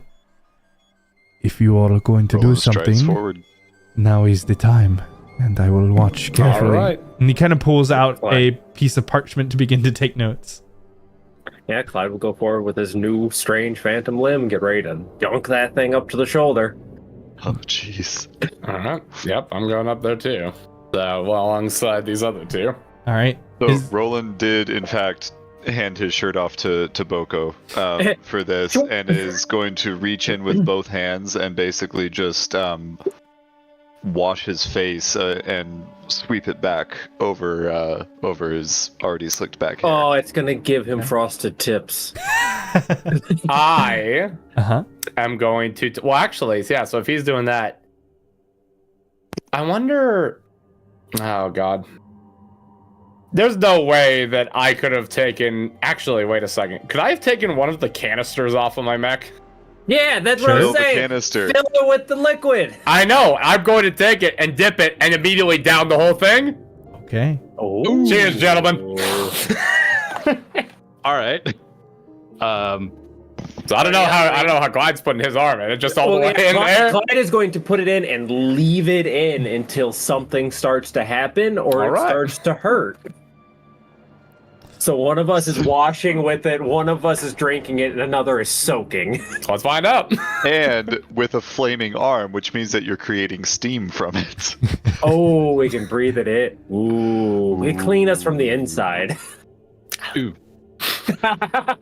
turns into a electric elemental in our lungs. Soft, boys? dry version. All I'm saying is my years of drinking at the academy have strengthened the one part of me that's going to matter right now. There'll be steam methods appearing. As you all simultaneously go to reach and interact with this pool, the soft roar of thunder seems to speak with you like ancient voices of the tempest whispering. As you each collide with the pool, the sky above roars to life. Lightning flashes, blinding and immediate, striking the obelisk of the Stormwell with a ferocity that sends shockwaves through the ground. Your bodies jerk back as arcs of electricity coil up your arms, over your head and through your mouth, dangling along the veins like living fire. For a moment, time seems to freeze. The power of an unbridled storm surges into your electrifying senses. Every nerve, every muscle becomes a conduit of this raw energy. You can feel your heart racing, beating in rhythm with the rolling thunder overhead. For Roland and for the Schalt, you two, as the effects of this storm begin to subside, and everyone else's eyes clear from the bright flash, you can see a soft glow beginning to emanate, Roland, from the skin of your forehead, and a speckling of blue to your eyes. And Thashalt, Ooh. Speckling of blue and the cloudy white of the... Thashalt, you have that translucent type light-filled look that comes across the bottom of your neck and extends down to the top of your chest. The storm now inside you, pulsing and alive, you can feel that volatile energy, that cracking force just beneath the surface, ready to be unleashed at a moment's notice. And the two of you with your hair kind of whipping around in an unseen wind as it finally calms and comes to rest, and the air grows still once more. And Clyde, you have your arm within the pool looking around like, what's gonna happen? Yeah, what's going on, guys? Whatever connection they got didn't seem to affect you. Huh. Well, Clyde pulled his arm out of it. I guess there's only enough juice for two. All right. Ooh, this is interesting. Professor Greystorm comes up to you, Thashalt. Can you tell me how it tasted? I mean, how did it taste? How did it taste to you? I'll give you the narrative control of this moment. All right, so I'm going to describe it like a nice drink. Just an absolute crazy burning sensation on the way down. But then just something afterwards just seems to almost smooth out, numb it for a little bit. And afterwards, just this surprisingly good taste. Something along the lines of a hint of blue raspberry. Crazy, I know. Nobody will believe this. I am not familiar with blue raspberries, only red ones. Do they have a different taste? Well, it's kind of. It's hard to describe, but I suppose the blue's always a little better than the red when it comes to drinks, I feel like, but I think it's a matter of opinion, really. I will have to track these down and try them for myself. Certainly, I highly recommend them. I know a few good bars in town in case you ever find yourself in Karnak. And he turns to Roland. Did you see anything when this washed over your eyes and your face? And Roland, Did I? it's up to you on if there's any narrative pieces that you think Roland's connection to the storm and the tempest had.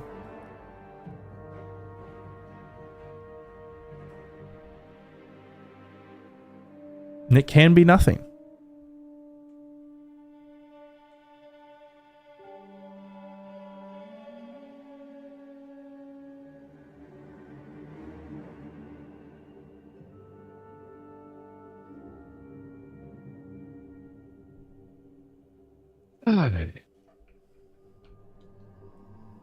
That's like a storm at sea. Waves splashing against my face. And...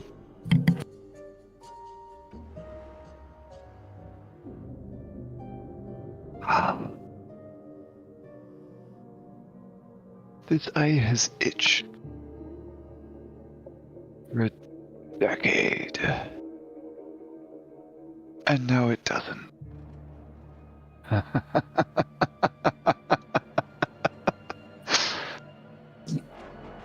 And Roland, as you think about that and are looking around, your vision is a bit strange, almost layered. You have to kind of, as you kind of reach up to adjust your eye and shift the eye patch, you suddenly see these sparks where each of your companions is. You can see the energy of living creatures in close proximity to you.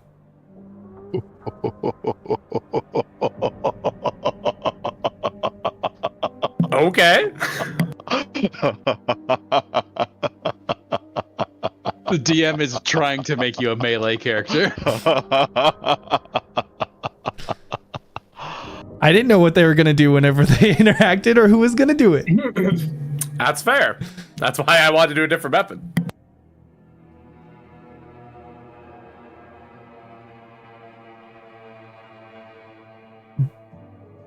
Professor Greystorm once again kind of looks over the two of you. Do you feel different? Is there anything strange that you are noticing? I guess I am kind of curious because, like, if Roland's vision has changed at all, has anything like that is immediately visible for me? Like, you know, but I have like the markings kind of from the thread down the chest, but there's the physical things that have happened to you, but as far as the way that you feel, the way that you're sensing, nothing especially other than that pulsing sensation. It's not your heart that you're feeling. It's like a small, swirling, alive energy in your chest. ooh, And Roland, you feel this too, but it's kind of at the back of your skull.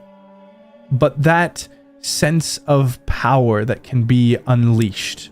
How you unleash it and what it does, you're not sure, but you know it's there. And it's like it feels like a capacitor of a one and done as soon as the charge is released. You're not sure. Okay. You feel the power there right now.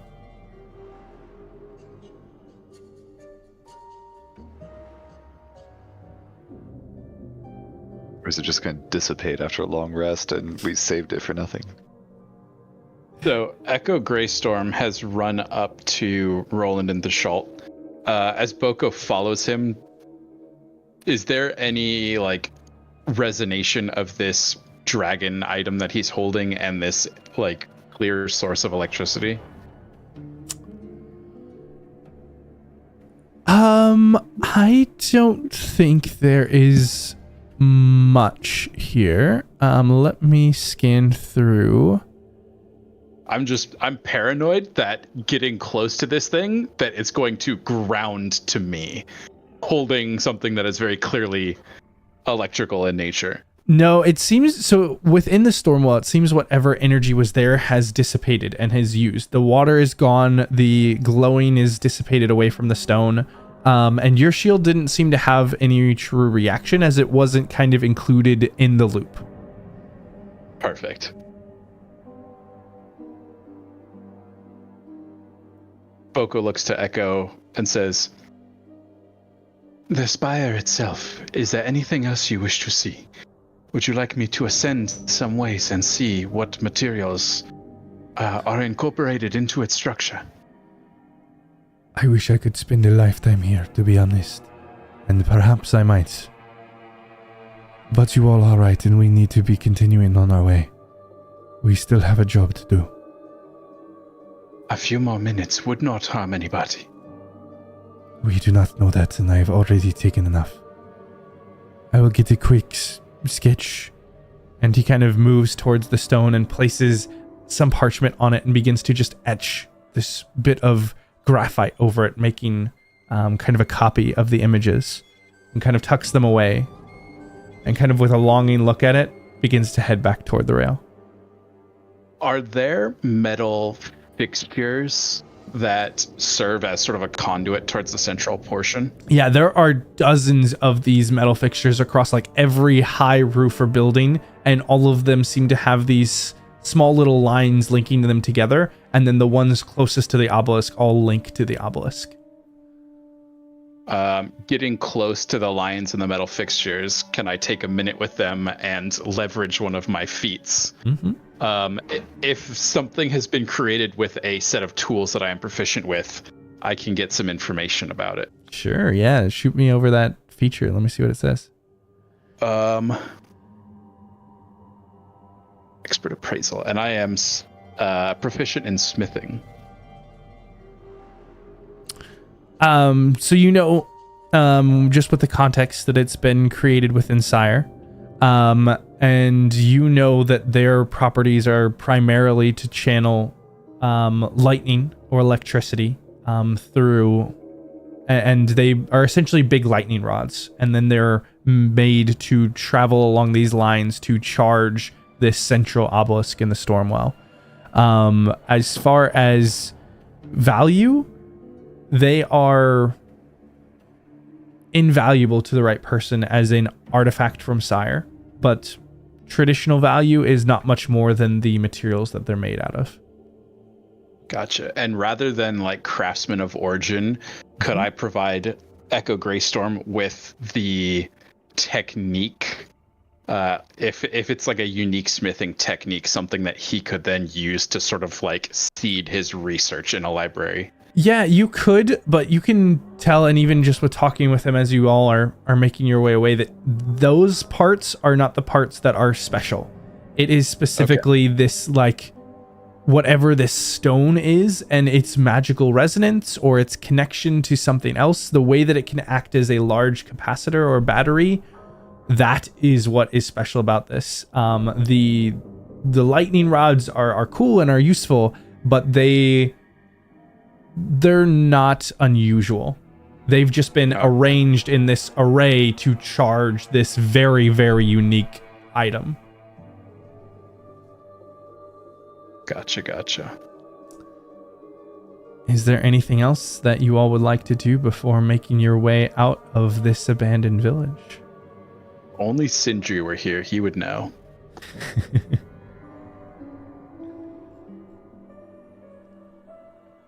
All right.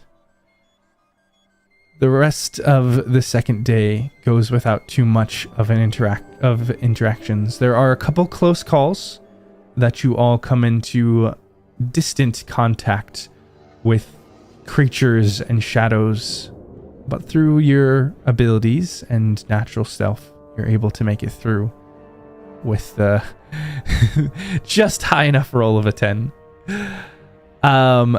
As we get into the third day, we've had Renny and Boko lead. Would anyone else like to volunteer, or would we like to roll for it?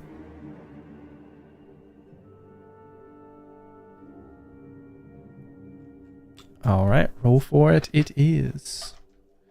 Let's see what we got. It's fun to gamble. All right. No. Somebody find Hey, come on now. Don't listen to him. You're literally talking to an academy grad whose enjoyment was drinking and partying. Come on. It's gamble time. All right. Day 3 is going to be Bungo. Bungo, how are you assisting in the travels across day 3?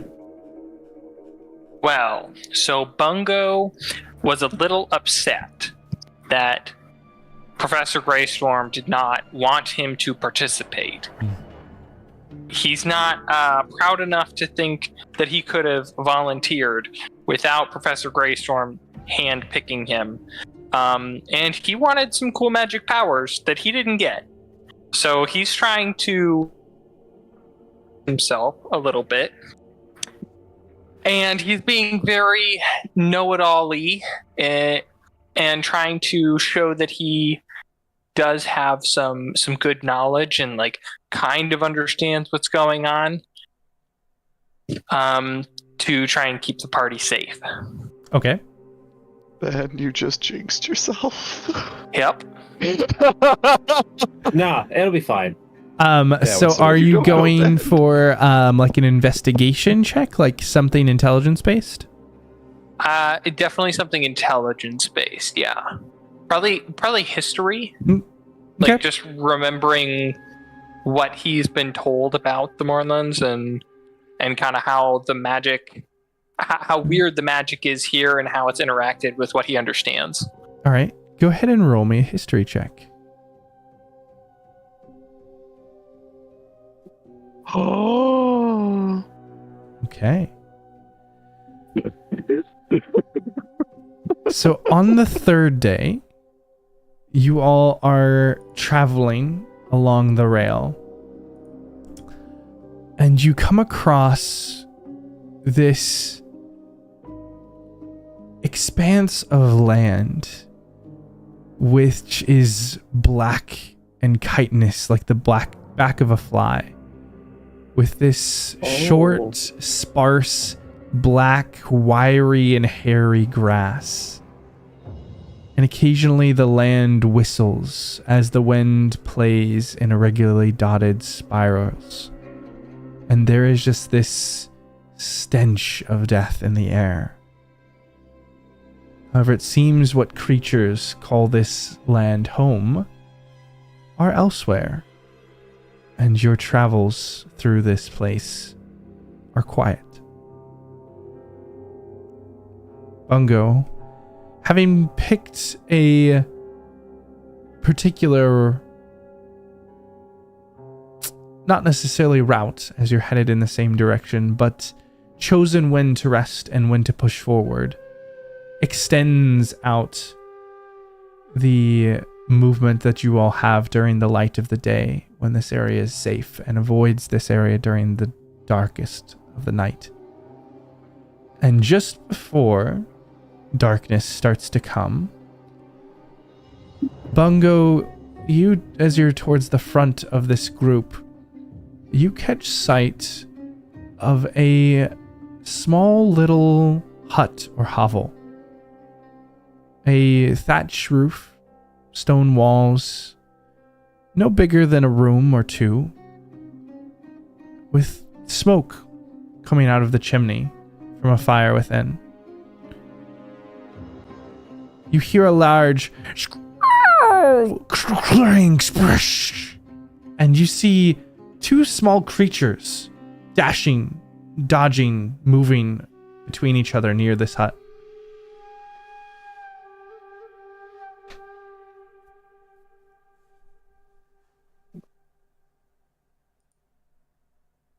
Did anybody else see that? Anybody? What are you There's talking him. about? You all look over and all of you see this hut, and there does appear to be smoke coming up, but you didn't see, you don't know what Bungo is talking about. Two little things just ran out of that hut. And he starts to whisper, "Everybody get ready. I don't know what's happening, but that doesn't sound right." Well, he said little things, like, what sort of little things? They were quick. I didn't see. As you all quickly prepare and watch, you see these two small shapes dotting and dashing and moving, just almost, it seems almost as if they're chasing each other around. They're no larger than a small creature, like cat-sized, but they're dark, quick shadows dashing about the place.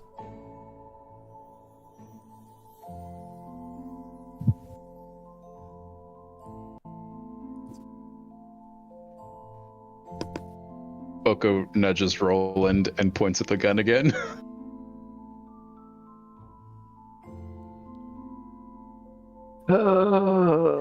What do your elven eyes see? Elven eye. Oh.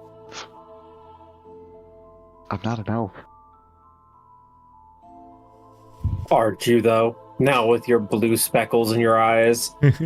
Okay, fair. Roland, if you want to give me an investigation check with the scope. Yeah. Will do. Nope. You watch and observe, and it's difficult to catch these things through the scope. They're moving so quickly, dodging and dashing, but you can clearly see two small shapes, small shadows that are dashing between. You catch just enough sight that it does appear that one is kind of this darkened, smoky colored cat.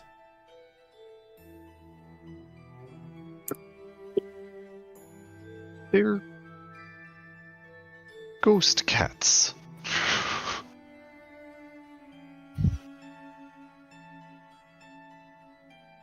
Ghost cats. Well, And got any ghost fish? Roland, as you're watching them, and kind of trying to with ghost hand. trying to follow them. You see as they kind of dash into this hut, and the door appears to be open. You look inside and you can't see anyone within, but you do see within the small crack that is open, there is this heavy oaken table, and on that table lies a large tome with this black leather kind of wrapped around it. All right, let's go. Boko is still looking in his bag to see if he has any more ghost fish left over. Did you ever have any ghost fish? What? Maybe at one point. I don't know. This bag is very old. While you're looking in the bag, I'm going to say, may I have my shirt back, please? I thought you were going to say. Boko slams the trying bag to call shut. the He cat. says, what shirt? Roland, I remember you coming in here with a shirt. My shirt. In the corner of your new eye, you see Boko passing a gold piece to Clyde.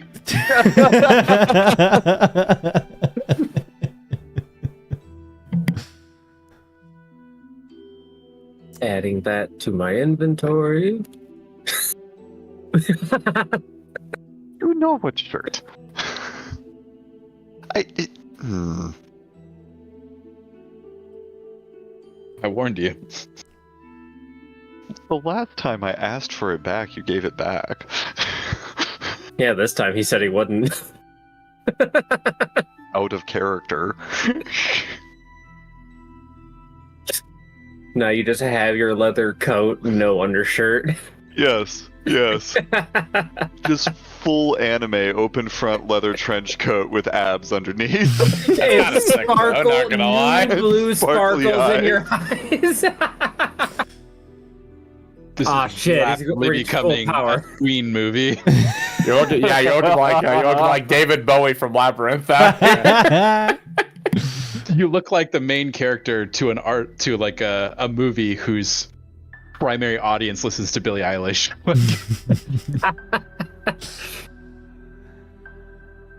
Oh, man. Roland, did you say that you had wanted to go up and get a closer look to the cottage? Yes. Okay. Yes. You said there was a book. Yes, I want a closer look.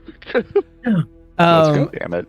As you step up closer to the cottage, and again, strangely, it's not far from the rails.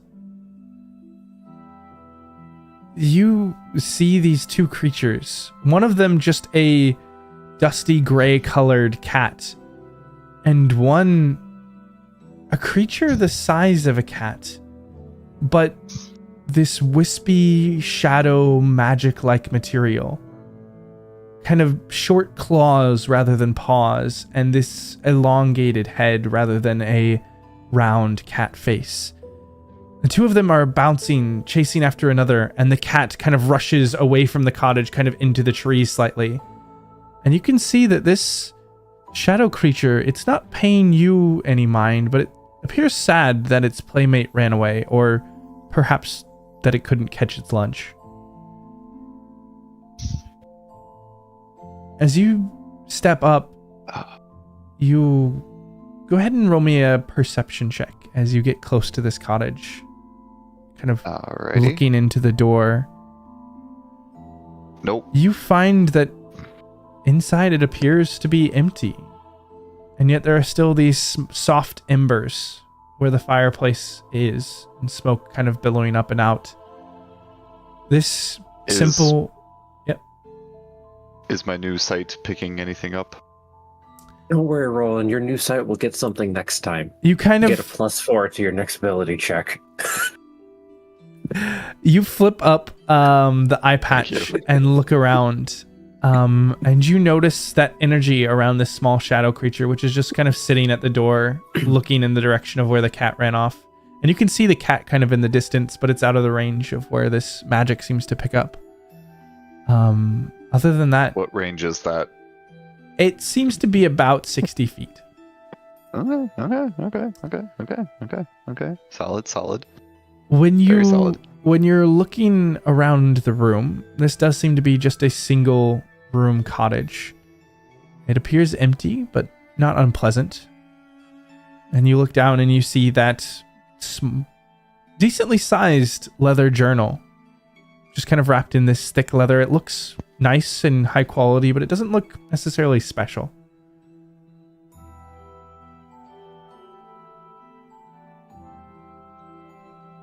Going to are there any like sticks laying on the ground? Sure. Yeah. Pick up a stick and just kind of gingerly lift the cover of the journal to see if I can find like a title page or something like that. Yeah, you lift it and open it up. It doesn't really seem to have a title page or a table of contents or be any formal book or tome. It rather seems like a mix of and actually for this, go ahead and make me an investigation or arcana check before I go further. Right. I tried investigation before. Let's do arcana this time. Heyo. Hey, better. And it's +4, so Plus 4. 24. Yes. So yeah, you very quickly understand that this is a combination journal, ledger, and spellbook. And they seem to be kind of nestled into each other. And you start to get lost in these readings. So it kind of starts with day 1. Today I start my dark little spell journal. And there's these lists and drawings and diagrams. I shall document lucidly and diligently as I may make my preparations, my processes, my observations. I do not yet know how and to what effects this spell shall succeed, but I'm resolved in my course to see it through. And there seems to be an amendment. See it almost through. The final turn scares me. It's frightening magic we channel. And that's kind of the end of the first entry here. Would you like to keep reading? Roland, Yes. perhaps you should pick up the book and read it as we keep moving. Fair enough. You kind of flip through. I'll pick it up and into the bag. You flip through You just turn kind around of. and Boko is wearing your shirt. Roland, you flip through just kind of to a couple pages. Just day 10. The spell is cast, and yet today she languishes same as yesterday. Sleeps and raises her eyes blearily like a cat 9 times her age. Day 34. I grow sure small signs that seem like delusions at first manufactured meanings sprouted of a woman's hope-wild imagination. They are lectors, retraced, becoming starker, clearer, things changing. Just these bits and pieces of this journal as this woman is going through some sort of process. And then you go to kind of tuck it away to read later.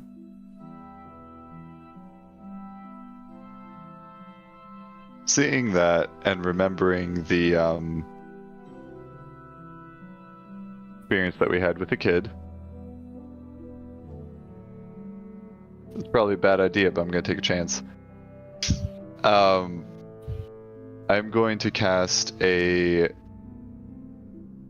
dancing light spell and form it into the shape of Oh no. of a cat, Okay. and have it go play with the other creature. Roll me a d20. And here we go. Can this roll be modified at all? No. Can I give it a 10? As you go to form this magic into this shape, this small creature of light, the creature of shadow looks up and notices it pleasantly. And they begin to turn and move and play and dance. You kind of smile for a bit, and even after you stop directing it, it seems the magic here has some power and it moves on its own. It continues, and you find as the concentration fades that the lights are still there dancing with the shadow.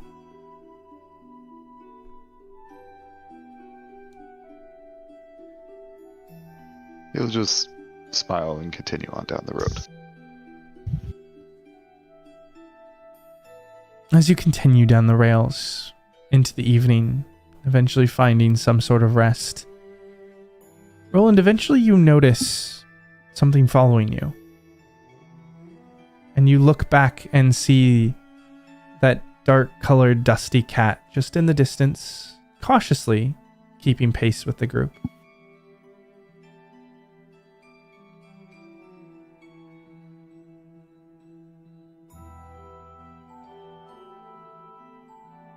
I'll drift to the back of the group.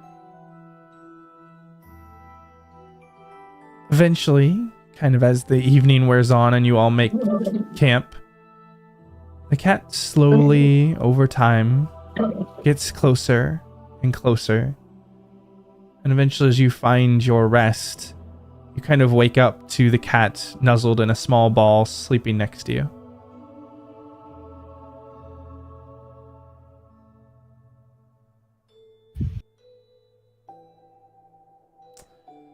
Who would like to make the roll? Just kidding. Who would like to make the roll for the fourth day? I think Clyde will. All right. And he's going to try and, while the group is walking, Clyde is going to try to tell some stories of when he was younger, before he even went into the Mistlands the first time, and just happier stories of just wandering the land, trying to take people's mind off of the kind of fucked up shit that's on the side of the road if you just look over there. At this point, everyone's nerves are probably a little bit frayed, and to not think about the awfulness would do them some good. Go ahead and give me a persuasion check, excuse me. All right. Oh, nice. Very nice. You have the 3D dice on. It was nearly a natural 20. As you guide people through, Clyde, you're able to keep their focus on your stories, but you notice what they don't. The vast desert-like wasteland where the upper torsos of people stick out of the ground, their bodies having turned to glass, and their arms clawing desperately towards the sky. This stretch of the journey also goes with little issue, as you all have miraculously made it without much interactions with the creatures that call this place home. Do I still have the cat? You do. It follows closer. Told you guys. Yeah, friend. There's nothing to worry about within the Mournlands. Everything's fine. Don't look off the road. Eyes to the person in front of you. Clyde, as your eyes gaze off the road, Yep. you see this darkened shape. Not a creature, but a massive structure. A castle or a keep, or the ruins of it. The fallen, broken buildings, but from within you see a glowing blue light.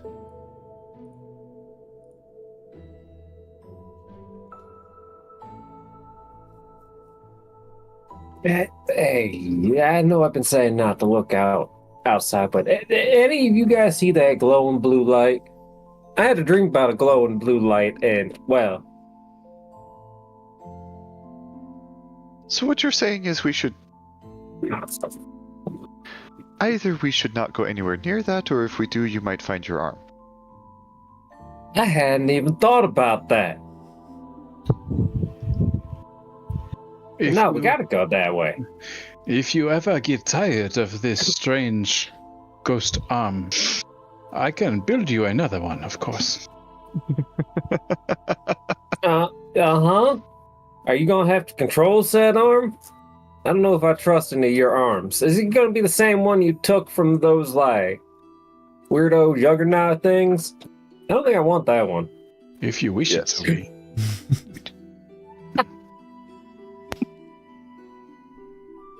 Think of an animal that fits you well, that can be incorporated. Halfling. Was Clyde there when Boko made Cove's prosthetic? Yeah, he was there. He saw you making the tentacled thing. The electric evil leg. Yeah. I know, last person you made a limb for then exploded along with a city. That is because somebody dropped a pirate ship on her. Well, I don't want no one to drop a pirate ship on me.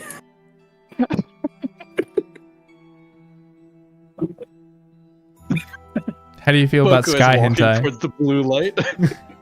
Clyde is also going with him. Yep. Nothing so far bad This has is happened still, from this walking towards bickering the is blue still light. just trying not to look at anything else. Professor focus on each other, don't Greystorm look at at this anything. point is just like shaking his head, but knows that like he doesn't have any ground to stand on anymore. Like, yeah, fine. I mean, to be fair, our multi-day trek through the Mournlands has been less eventful than our one boat ride that was catastrophically fucking arrested like 3 times. Yeah. Well, now you said it.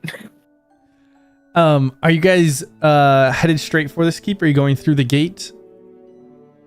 Just directly at the blue light? I think you're just going straight towards the blue light. I'd like for you guys to go ahead and roll me perception or investigation checks of your choice. Sorry, is that everybody? And whoever is kind of headed towards this section, if you're kind of like leading the charge on this. Yeah. All right.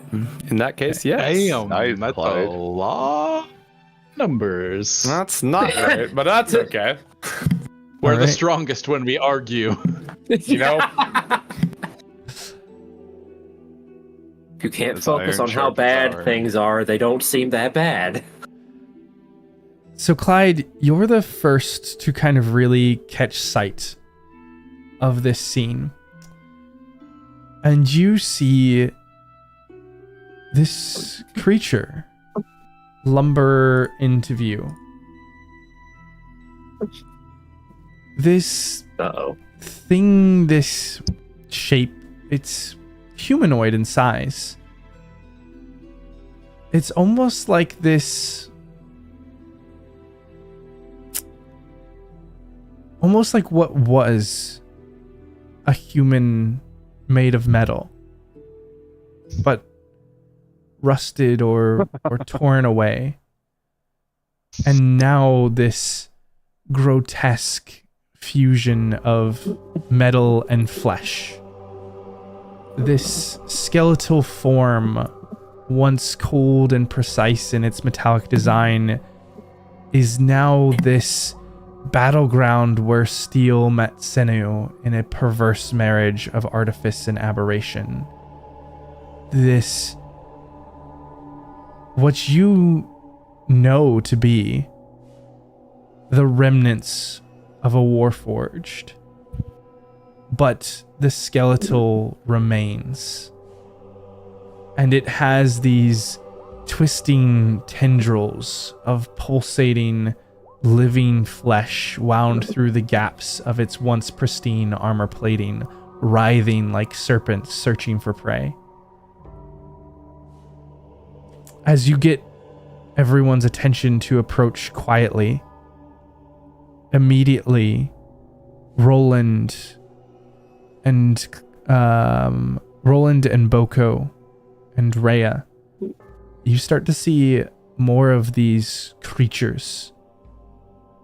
They're gathered around this source of blue light, this large circular metallic object nested in the ground where this soft blue light is emanating from. You see 3, 4, 5 of them trying to creep their way, trying to break their way into whatever this is. And suddenly, Clyde and Roland, you see Thishalt just kind of casually walking down the middle of the path, who hasn't yet noticed this scene.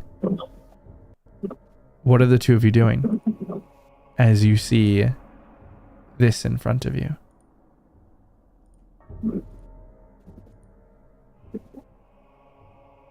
Oh, fuck. I am going to sneak after Thashalt and see if I can just like do the whole jump out of the shadows, clap a hand around his mouth, and pull him back into the shadows. Sure, give me a stealth check. He also probably weighs like 300 pounds. Yeah, you realize that I have a full-on mech suit, right? Let's find out if this works. I have inspiration. I'm using it. Hey, yo. What a time. Be better. Oh, You know, yeah. All right. And then Thashalt, I need you to make me... For this, I think I'm just going to do a wisdom save here. All right.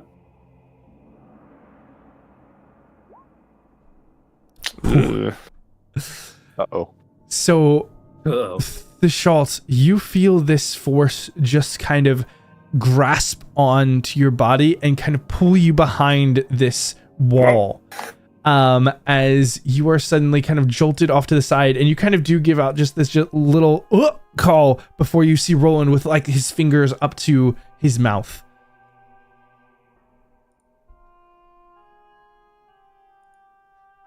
Roland, what the hell? Oh.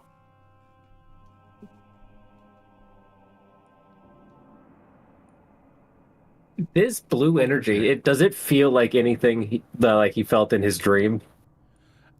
This is a cooler color, more like blue, where yours was like sea green. This is not quite the same feeling. This is not like that heat and power and intensity that you felt. This is a soft, cool, relaxing blue that is just kind of wafting through this massive metal plate that is on the ground. But yeah, Thashalt, as you kind of turn over to Roland and kind of just look like, what's going on?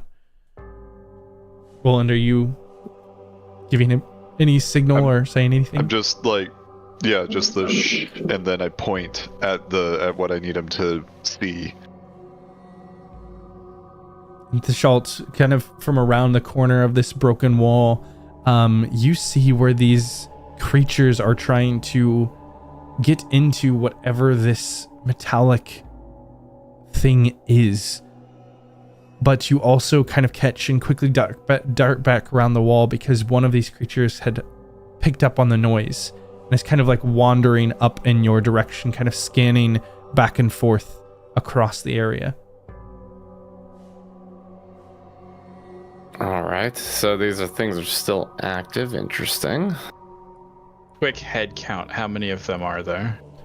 You see at least 4 or 5, but it's difficult to tell. You're kind of getting like an angled view of this. Do I know how long these things are supposed to be active? I assume, well, I mean, they might just be feasibly forever. Roll me a history or arcana check, Thashalt. All right. While he's doing that, I'm going to be waving up Boko to bring the like soul capture device that the lady on the road gave me. The soul nullifier. The Yes. soul fire. Thashalt, you have read a lot into Warforged. They were something that fascinated you when you were younger, being of their mechanical design. And theoretically, they can just live forever. And there are accounts of Warforged lasting generations and protecting families for generations. But they also require maintenance.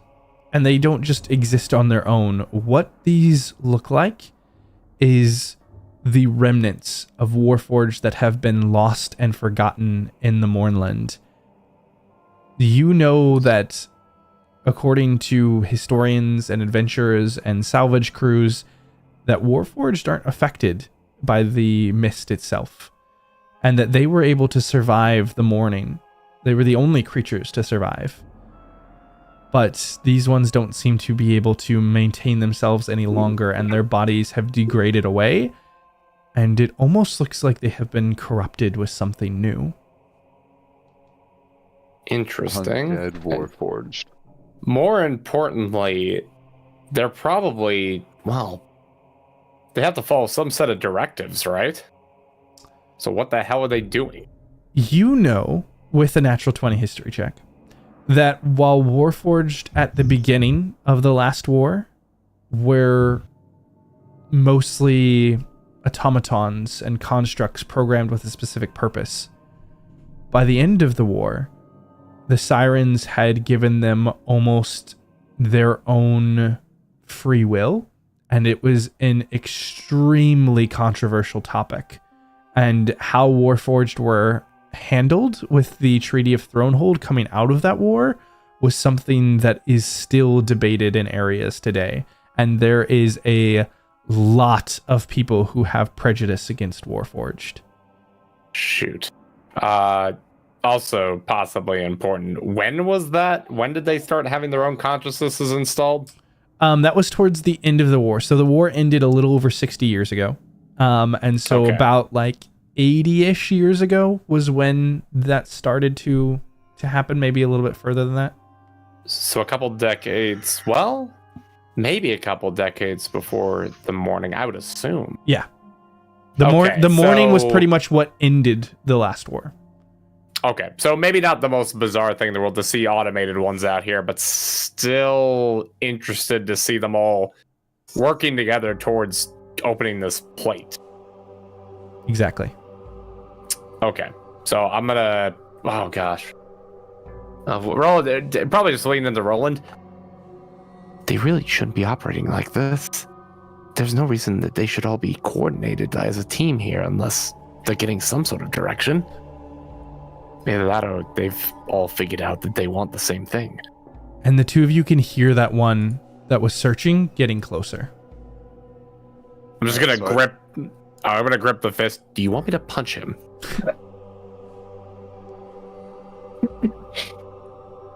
Maybe. At this point, I've waved up Boko and told him to get out the Soul Nullifier as well. I don't know if it will do much to a Warforged, but For science. For science. I'm gonna put my shield on. Yeah. Roland's going to kind of stoop down, pick up a pebble, and give it a quick rub of his fingers to infuse it with... I think I can do a basic sound. Yes, I don't think it can speak, but it can be a sound. Oh no, it can speak for 6 seconds. Oh? Or continuously emit your choice of an odor or a nonverbal sound. Of basically just that crunch of fabric and dirt of like someone settling in and or like setting their stance basically, and get that ready, place it on the ground a little further away, and then pull everyone else around the next corner. So basically what I want the Warforged to do is like come up to the corner we were at, hear something over here, and then turn and walk that way, and then we're behind this corner so that it's a full corner away from the others. Okay. And then I'm going to draw a dagger and wait. As you let this thing And get stealth. closer, yeah, go ahead and roll me that stealth check. It gets about within 20 feet of you, and looking through the holes in this wall, you can see these bone white joints that are creaking as they move. Where the smooth lines of the Warforged should have been, there are now jagged, organic protrusions, thorns of flesh wet with sickly, glistening sheen. And you wait for the proper moment and toss the stone as it and begins to emit this sound. You see as the creature turns and begins to make its way behind another stone wall. Am I picking anything up with the blue speckles? The speckle sight? You pick up you pick up something, but it's not the same as what you had picked up before. Like before, they were orange pulses of light that seemed to be like threads that weaved through the body of the individual, kind of like this source that emanated outwards. This is like a soft, gentle, colored light. It's there, but it's so different that you're almost unsure if it means the same thing or if it means something entirely different. But without much time to think, you see your opportunity and give the signal. And as you, Boko, and Thashalt go to strike, that's where we're going to wrap up our session for this time. And when we're going to cut in next time. You guys keep setting me up perfectly at 9 o'clock, so I got to take it. That's great. I'm going to punch him. Right here. With that, hey you. With that, we thank you so much for joining us. It might be a couple weeks. It sounds like we've got some people out potentially next week, but whenever we come back, we'll see you then. Thanks for joining us.